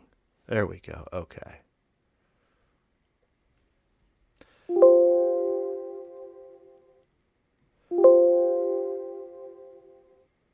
Okay. I think we're back up. Yeah, sorry about that. Bit of a technical glitch. This is flea market lamp display. I took this a couple weeks ago. I think it's a good subject. I took this with my X-Reel Beam Pro. And I think that this photo shows a limitation of that camera, and that is that the lenses being so wide and so close together, you get these vertical distortions. And I actually did adjust this a bit to try to make them more vertical, but I just kind of ran out of image to make that adjustment. But I did like the composition. What George Stemelis suggests, and I'm not going to comment on how this would affect the composition, is that if you shoot parallel instead of tilting the camera down, which would mean you'd squat down and aim the camera perfectly horizontally, you're going to eliminate that. Now, that's obviously going to change the composition, but just a point that George made. Yes, precisely. And that's the point that I wanted to make, and I think this illustrates that. To get the best results from the X-Reel Beam Pro, you don't want to tilt it up or down. You want to keep it vertically straight and move your body up or down in order to get the composition in the frame. It's not necessarily a deal breaker. That might be the style of the composition that you're going for. In my case, I prefer my photos to be a little bit more orthographic, I think is the term. Just basically a little more straight, a little less lens distortion. But that said, I think this works, and I like the subject. What about stereo photomakers' capability to correct that distortion to a certain amount? Yeah, that would be I think the barrel distortion correction tool, which is in the easy adjustment. No, It's not vertical. Isn't it the vertical or horizontal? Right. Control. It's the vertical. Yeah. And I'm not sure what range it would work for something like this, but the barrel would account for any bulging or any lens aberration kind of thing. But this looks like it just needs to kind of straighten what they used to straighten the buildings, when you have that. Right. It will work. It will work. Yeah, I'm not sure. In this case, I guess you could bring in the sides because certain of the lamps are pretty straight up and down. No, I'm trying the barrel correction is the one that actually seems to help. Really? Oh. Yeah, but the others, the vertical control is not the one you want, definitely.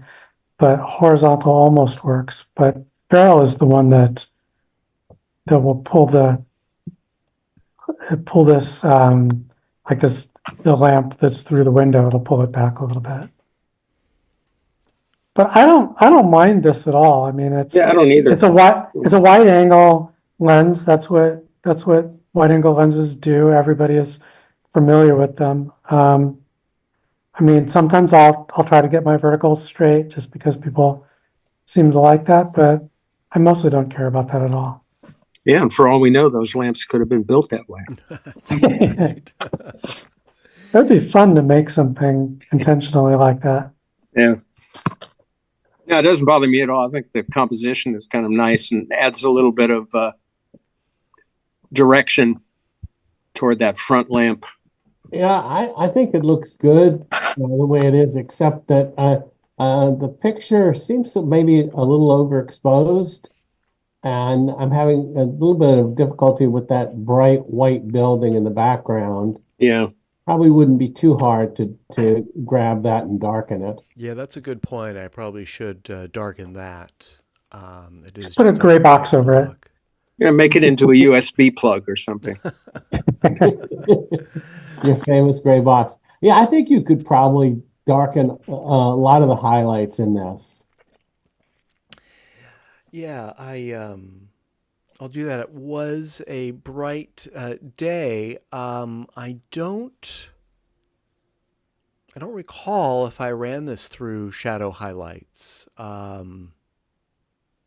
I might have skipped that for this one. So I'll do that too. Usually I shoot with my exposure set down maybe a stop, and then I like to bring it up in Photoshop to preserve details, but you don't really have that option with the X-Real Beam Pro. However, it captures plenty of data, plenty of information, so I know this would respond really well to shadow highlights if and when I run it through there. So I'll play with that too. Yeah, this was the first Sunday of October, the hottest day of the year. And I was out there on that asphalt. I don't know what I was thinking, but it was bright. The X-Real Beam Pro also, it's a computational photography device. By that I mean after you take the photo, it does its own sort of auto color, auto contrast, auto brightness pass, and gives you that. You can't really turn that off. It kind of runs it through its own Photoshop before it gives it to you. So I just kind of let it do its thing. But shadow highlights would definitely improve this. With the shadow highlights, I usually don't use the shadow at all, but the highlights I always put to 0. 0, okay. Yeah. Yeah, I think for the most part the shadows are probably okay. You can see through them.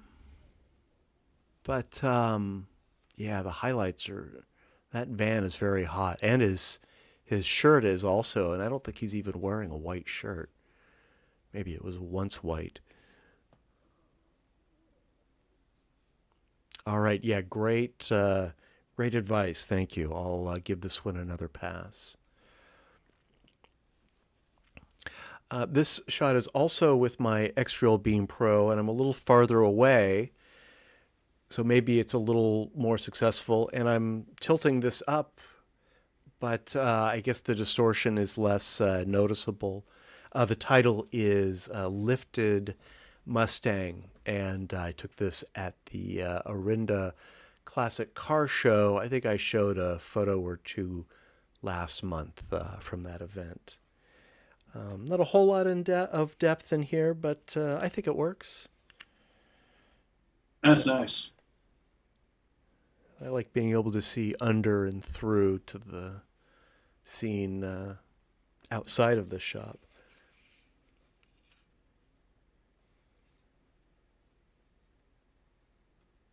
I want to see more of the Bel Air on the left, but yeah. I straighten the verticals, it becomes really boring. I mean, then it looks like you're standing in a garage, but I think the photo is much more dramatic and interesting. I think in this case, the wide lens has really helped. Yeah.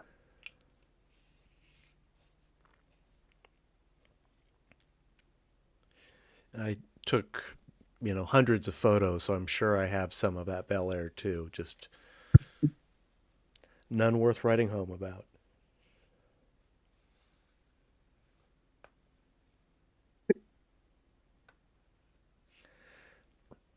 All right, and then my last photo for the evening is reflection at the Alameda Point Antiques Fair. This is the same flea market. And I think this one is more successful. Also, the X-Real Beam Pro. I took a whole series of these mirrors.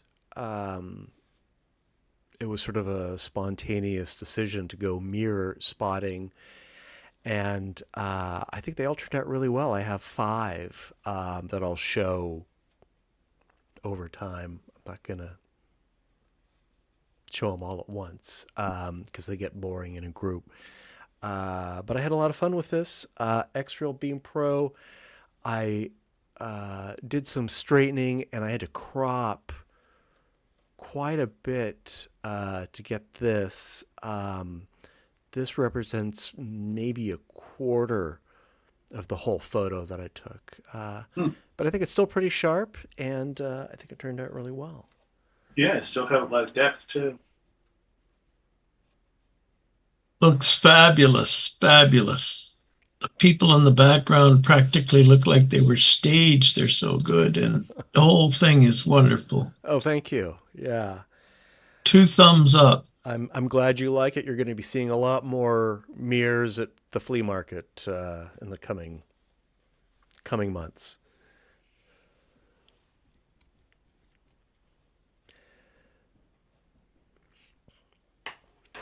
I like shooting flea markets and car shows because people are generally distracted, and you can just walk right up to them and take pictures, and usually they don't even notice.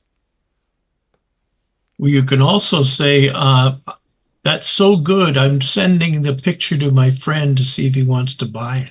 Yes, yes.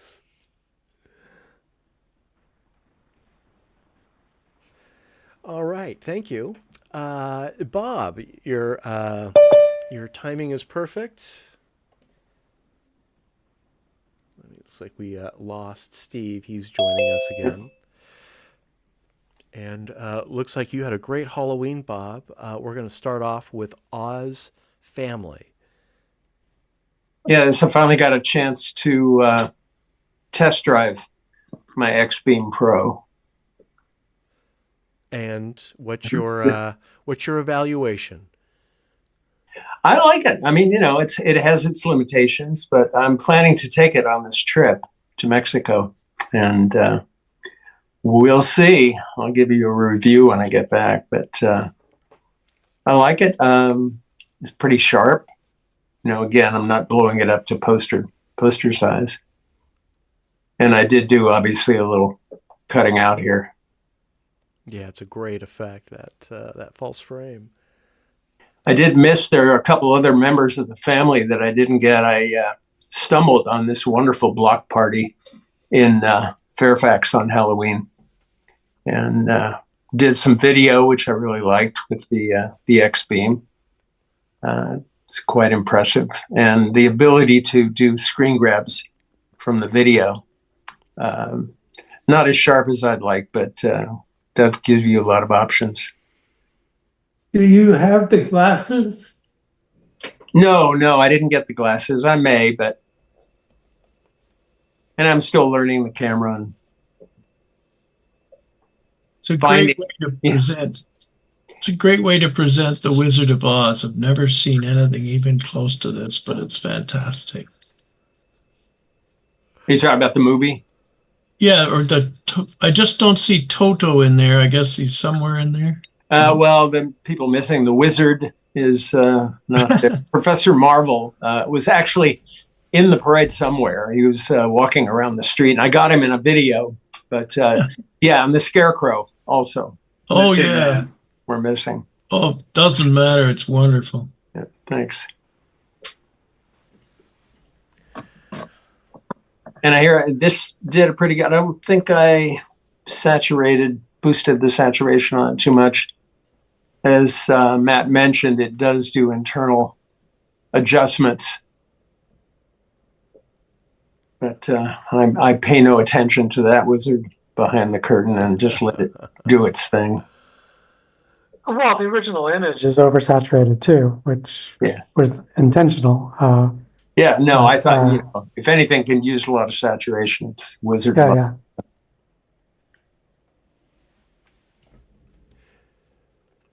Yeah, I think you'll find, Bob, that one advantage of the X-Real Beam Pro is that the battery lasts and lasts and lasts. It's not like you're going to be swapping batteries or anything like that. It'll go all day. I think it'll be great for traveling in that regard.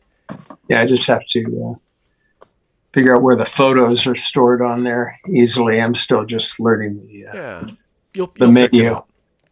You know, it's an Android tablet, so you'll poke around and you'll find everything that you need.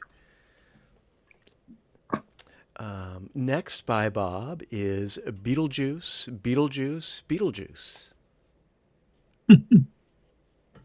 And this I thought was with the X-Beam, but I think I shot this with my iPhone. And I did some quick photoshopping on it. Not all that successful, but I love these guys. They were great. The one on the left reminds me of Paul Giamatti. That's true. And a little like Homer Simpson. Yeah, but I'm pretty. Yeah, it must have been it was the iPhone photo because I did a lot of cutting and pasting, which wouldn't have been necessary with the X-Beam. What did you cut and paste? Oh, a lot of, there were some anomalies I touched up, must be a dozen places. You can still see some areas that are a little wonky. The third Beetlejuice on the right, his hair, if you look I see. up at the top there, I had to cut and paste a lot of things around the hand of Beetlejuice on the left. Oh, that dark finger, or? Yeah, I think that was actually, I'm not sure, the dark finger. I think that was something he might have just had a dirty finger, but. He scratched his eye. Yeah, and I did darken the background. There was some anomalies back there, so. Yeah, good enough. Yeah, no, I liked it. I thought it was a nice portrait. It looks like you got a little vignetting too on the lower, around the lower corners. That's. Yeah, I did do some purposeful vignetting on it. I thought this. Yeah, I think that's a good choice because the stripes are so striking. So that kind of. It's also, it's a very theatrical subject, and I think it benefits from having like a searchlight put on it with the little vignetting on the sides. Oh, that's a good point. I like that.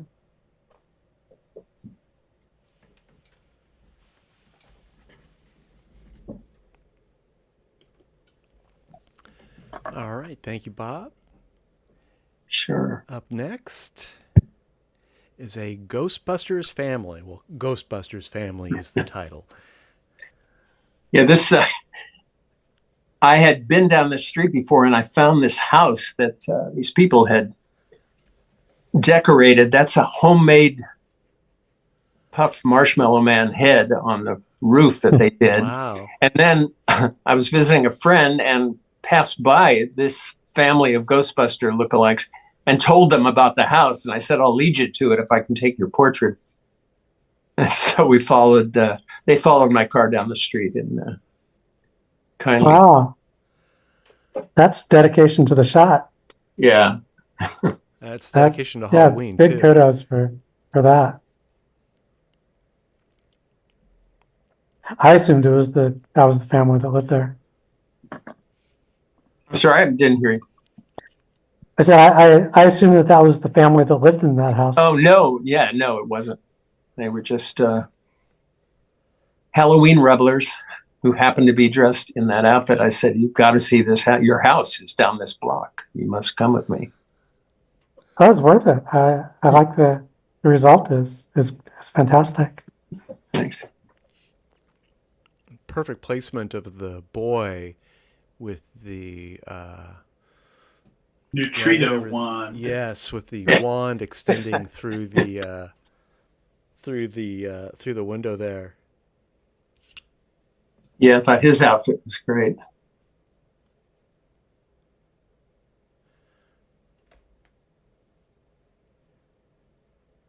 Yeah, it looks like you made their Halloween. Yeah,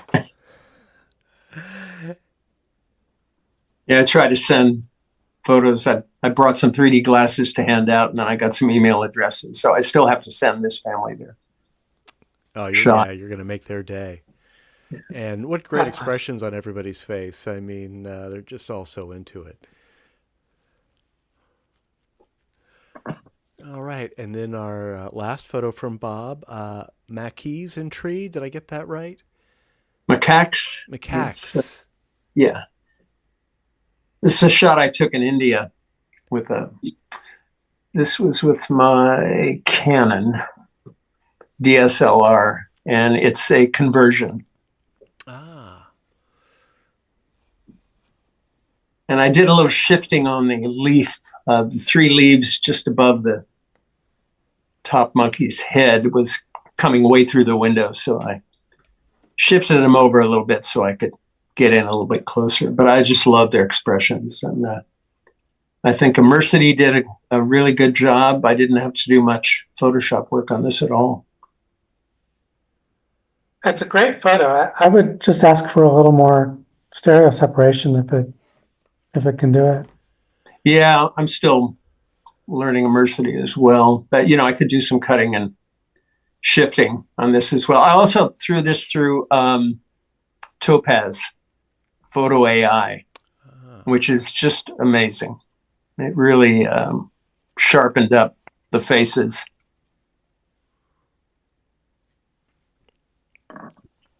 Yeah, those eyes are dazzling. Yeah, no, it did a great job. Yeah, their expressions are wonderful. So I mistakenly labeled this as a native instead of conversion. I may have I had to select one botch of native or conversion on it. I meant to put a little disclaimer on that. So, well, you were not wrong. It was my user error here. That's okay. We're not going to disqualify it or anything. When I evaluated it, I assumed that it was native. It didn't occur to me that this would have been a conversion. I'm pretty, been consumed with getting ready for this trip, but I'm fairly certain it was a conversion. I mean, I did do some cha-chas on that trip. But they wouldn't have posed for a cha-cha, I'm sure. Yeah. And I didn't have a long lens 3D option there. Yeah. So. Oh, it's beautiful. Thanks. And it's just incredible how Immersify, whatever it's called, just keeps getting better and better. Ooh. It's a lot of fun. I was trying. Is your pointer on the screen there, or is that something I need to? Oh, yep. Okay. I thought I was going to have to go in there and clone out that little white spot. There we go. Right.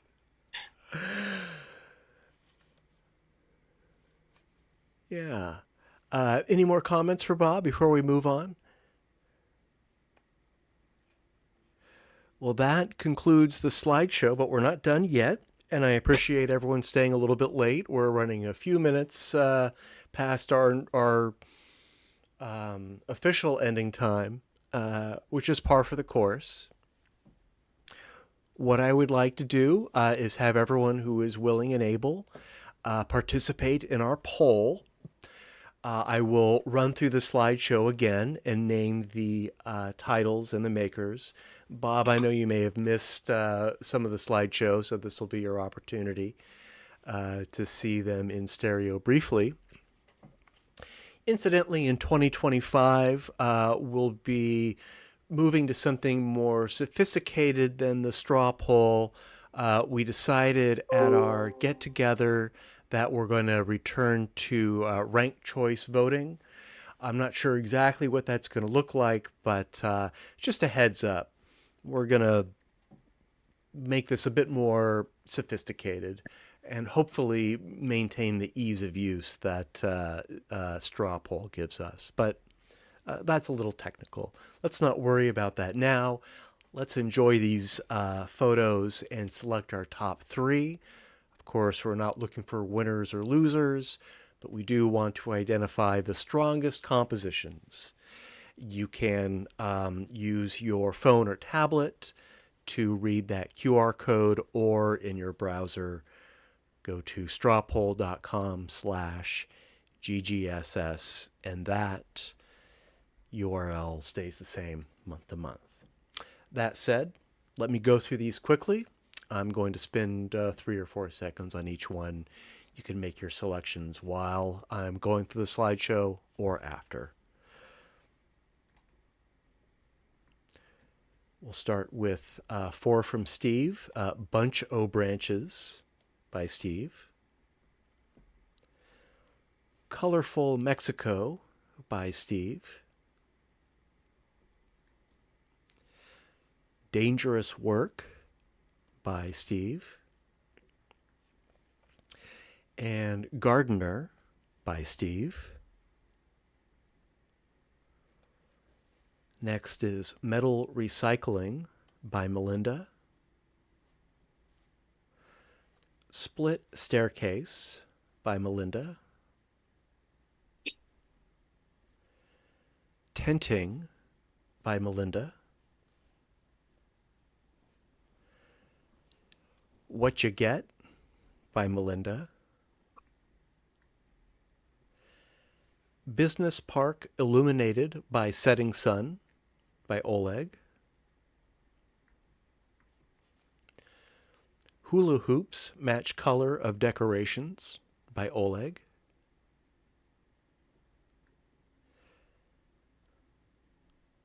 Pair of Couples Approach a Pedestrian Crossing by Oleg.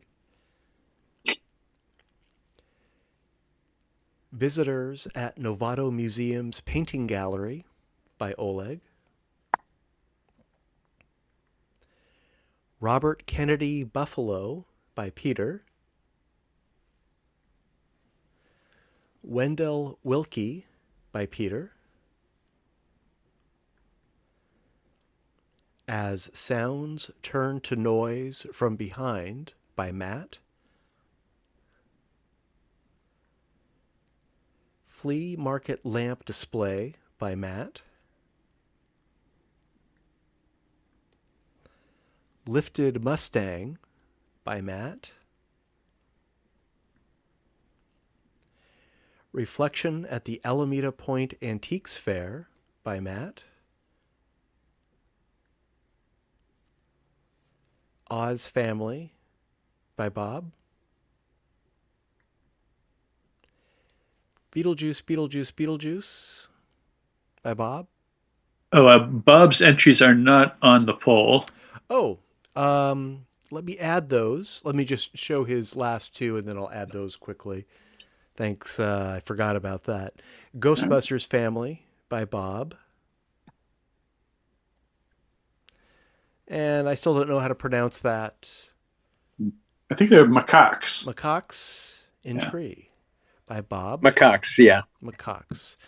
Give me a few moments to update the poll, which I neglected to add Bob's to. Sorry about that.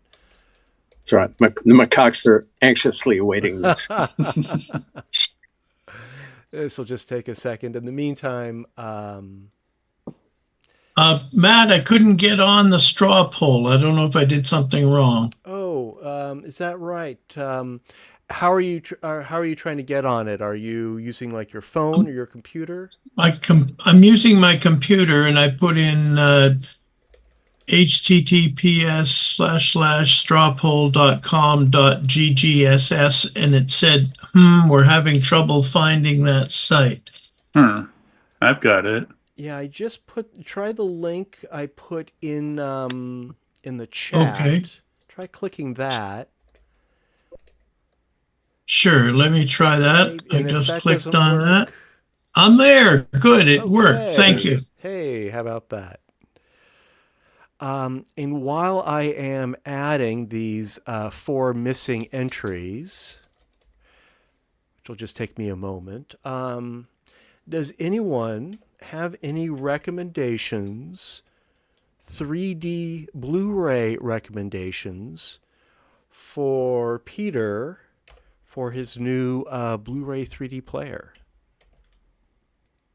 What are our favorite? What are our favorite Blu-ray 3D titles? Hugo. Thank you. Hugo. That's a good one. Titanic. Okay. I got my pen out. I'm writing them down. Hugo, Titanic. Wizard of Oz is a definite. Yeah. Well, Creature from the Black Lagoon. Mm-hmm. Wizard of Oz. I figured Dial M for Murder is good. Yeah. Yeah. Definitely. And in Inferno, if you can get it, I don't know if it's currently in print anywhere. Inferno. Yeah. Dial M. And Tintin. Adventures of Tintin. Yeah. Tintin. And The Martian, if it's available. Yeah, The Martian's great. Oh, there's so many. House of Wax. I'm thinking of ones with good stories as opposed to great 3D. But House of Wax has both. Yeah, Inferno is both. Avatar. Oh, yeah. Oh, yeah. I saw that in a movie theater in 3D. I thought it should have won the Academy Award over the one that did that year. Incidentally, the poll has been updated with the 4 missing titles. So, anyway, thank you for the suggestions, everybody. I'll put my search out for them over time. Maybe throw in Life of Pi while you're at it. Life of Cake. Pi. Oh, pie. Oh, yes. Okay. P-I. Okay, thanks. Sure.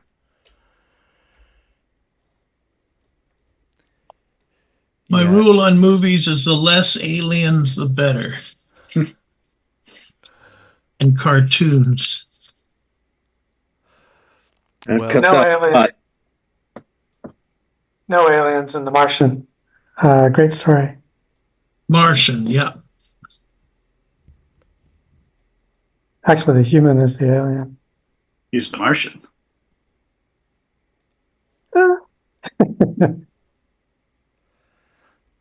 Okay, let me vote here. Yeah, Peter, you're going to fall down a rabbit hole here. There are many great 3D titles. I remember some I liked, though, on the names. Oh, I like the way you spelled my name, Sinclair. Oh. You caught me not telling the truth. I'm having a problem with the poll. Let's fix that. That happens quite a bit accidentally and sometimes on purpose, but I don't mind. All right, that is now fixed as it should be. Does anyone need more time with the poll? Let me just reload. Yeah, take your time. When we're done, I'll show the results.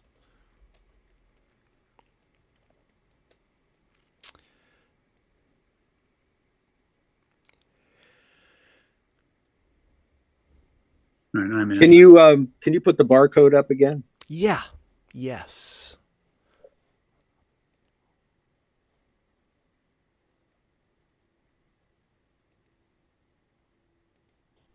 There we go. And the barcode. There we go. Okay. If you're following along on YouTube, that might take a minute or two to pop up. Got it. Thanks.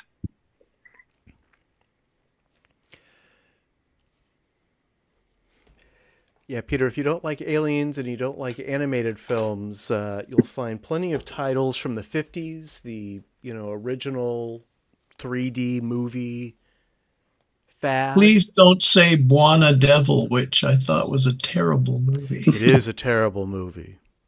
And the 3D isn't Robert that good Stack either. has no acting ability at all. All the emotions from A to B. Oh, but what a kiss. Wasn't that worth it? Yeah. And those lions, those moth-eaten lions should never attacked anybody. Well, you might if you're willing to overlook your no animation, I could recommend Toy Story. I have a personal connection. Oh. No, I say that mockingly. There's some excellent ones that are cartoon. Toy Story. Okay, thanks. Definitely worth making an exception for. Yeah. Actually, all of the Toy Stories are good. Yeah. Okay, good. A good companion piece to House of Wax would be The Mad Magician. Mm-hmm. Mad Magician. Okay. I just watched that the other night. A lot of fun. It was on Svengoolie, and I said, I'm not going to watch this in 2D. I've got it in 3D. Does anyone need more time with the poll? Sounds like we're caught up. Let's take a look at the results. And let me share the results.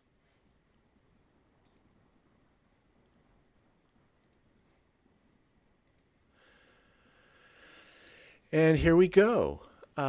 We had a clear leader tonight with Steve's Dangerous Work. Well done. We'll call second place a tie between Melinda's What You Get and Oleg's Hula Hoops Match Color of Decorations. And we'll call third a tie between Melinda's Split Staircase and Bob's Ghostbusters Family.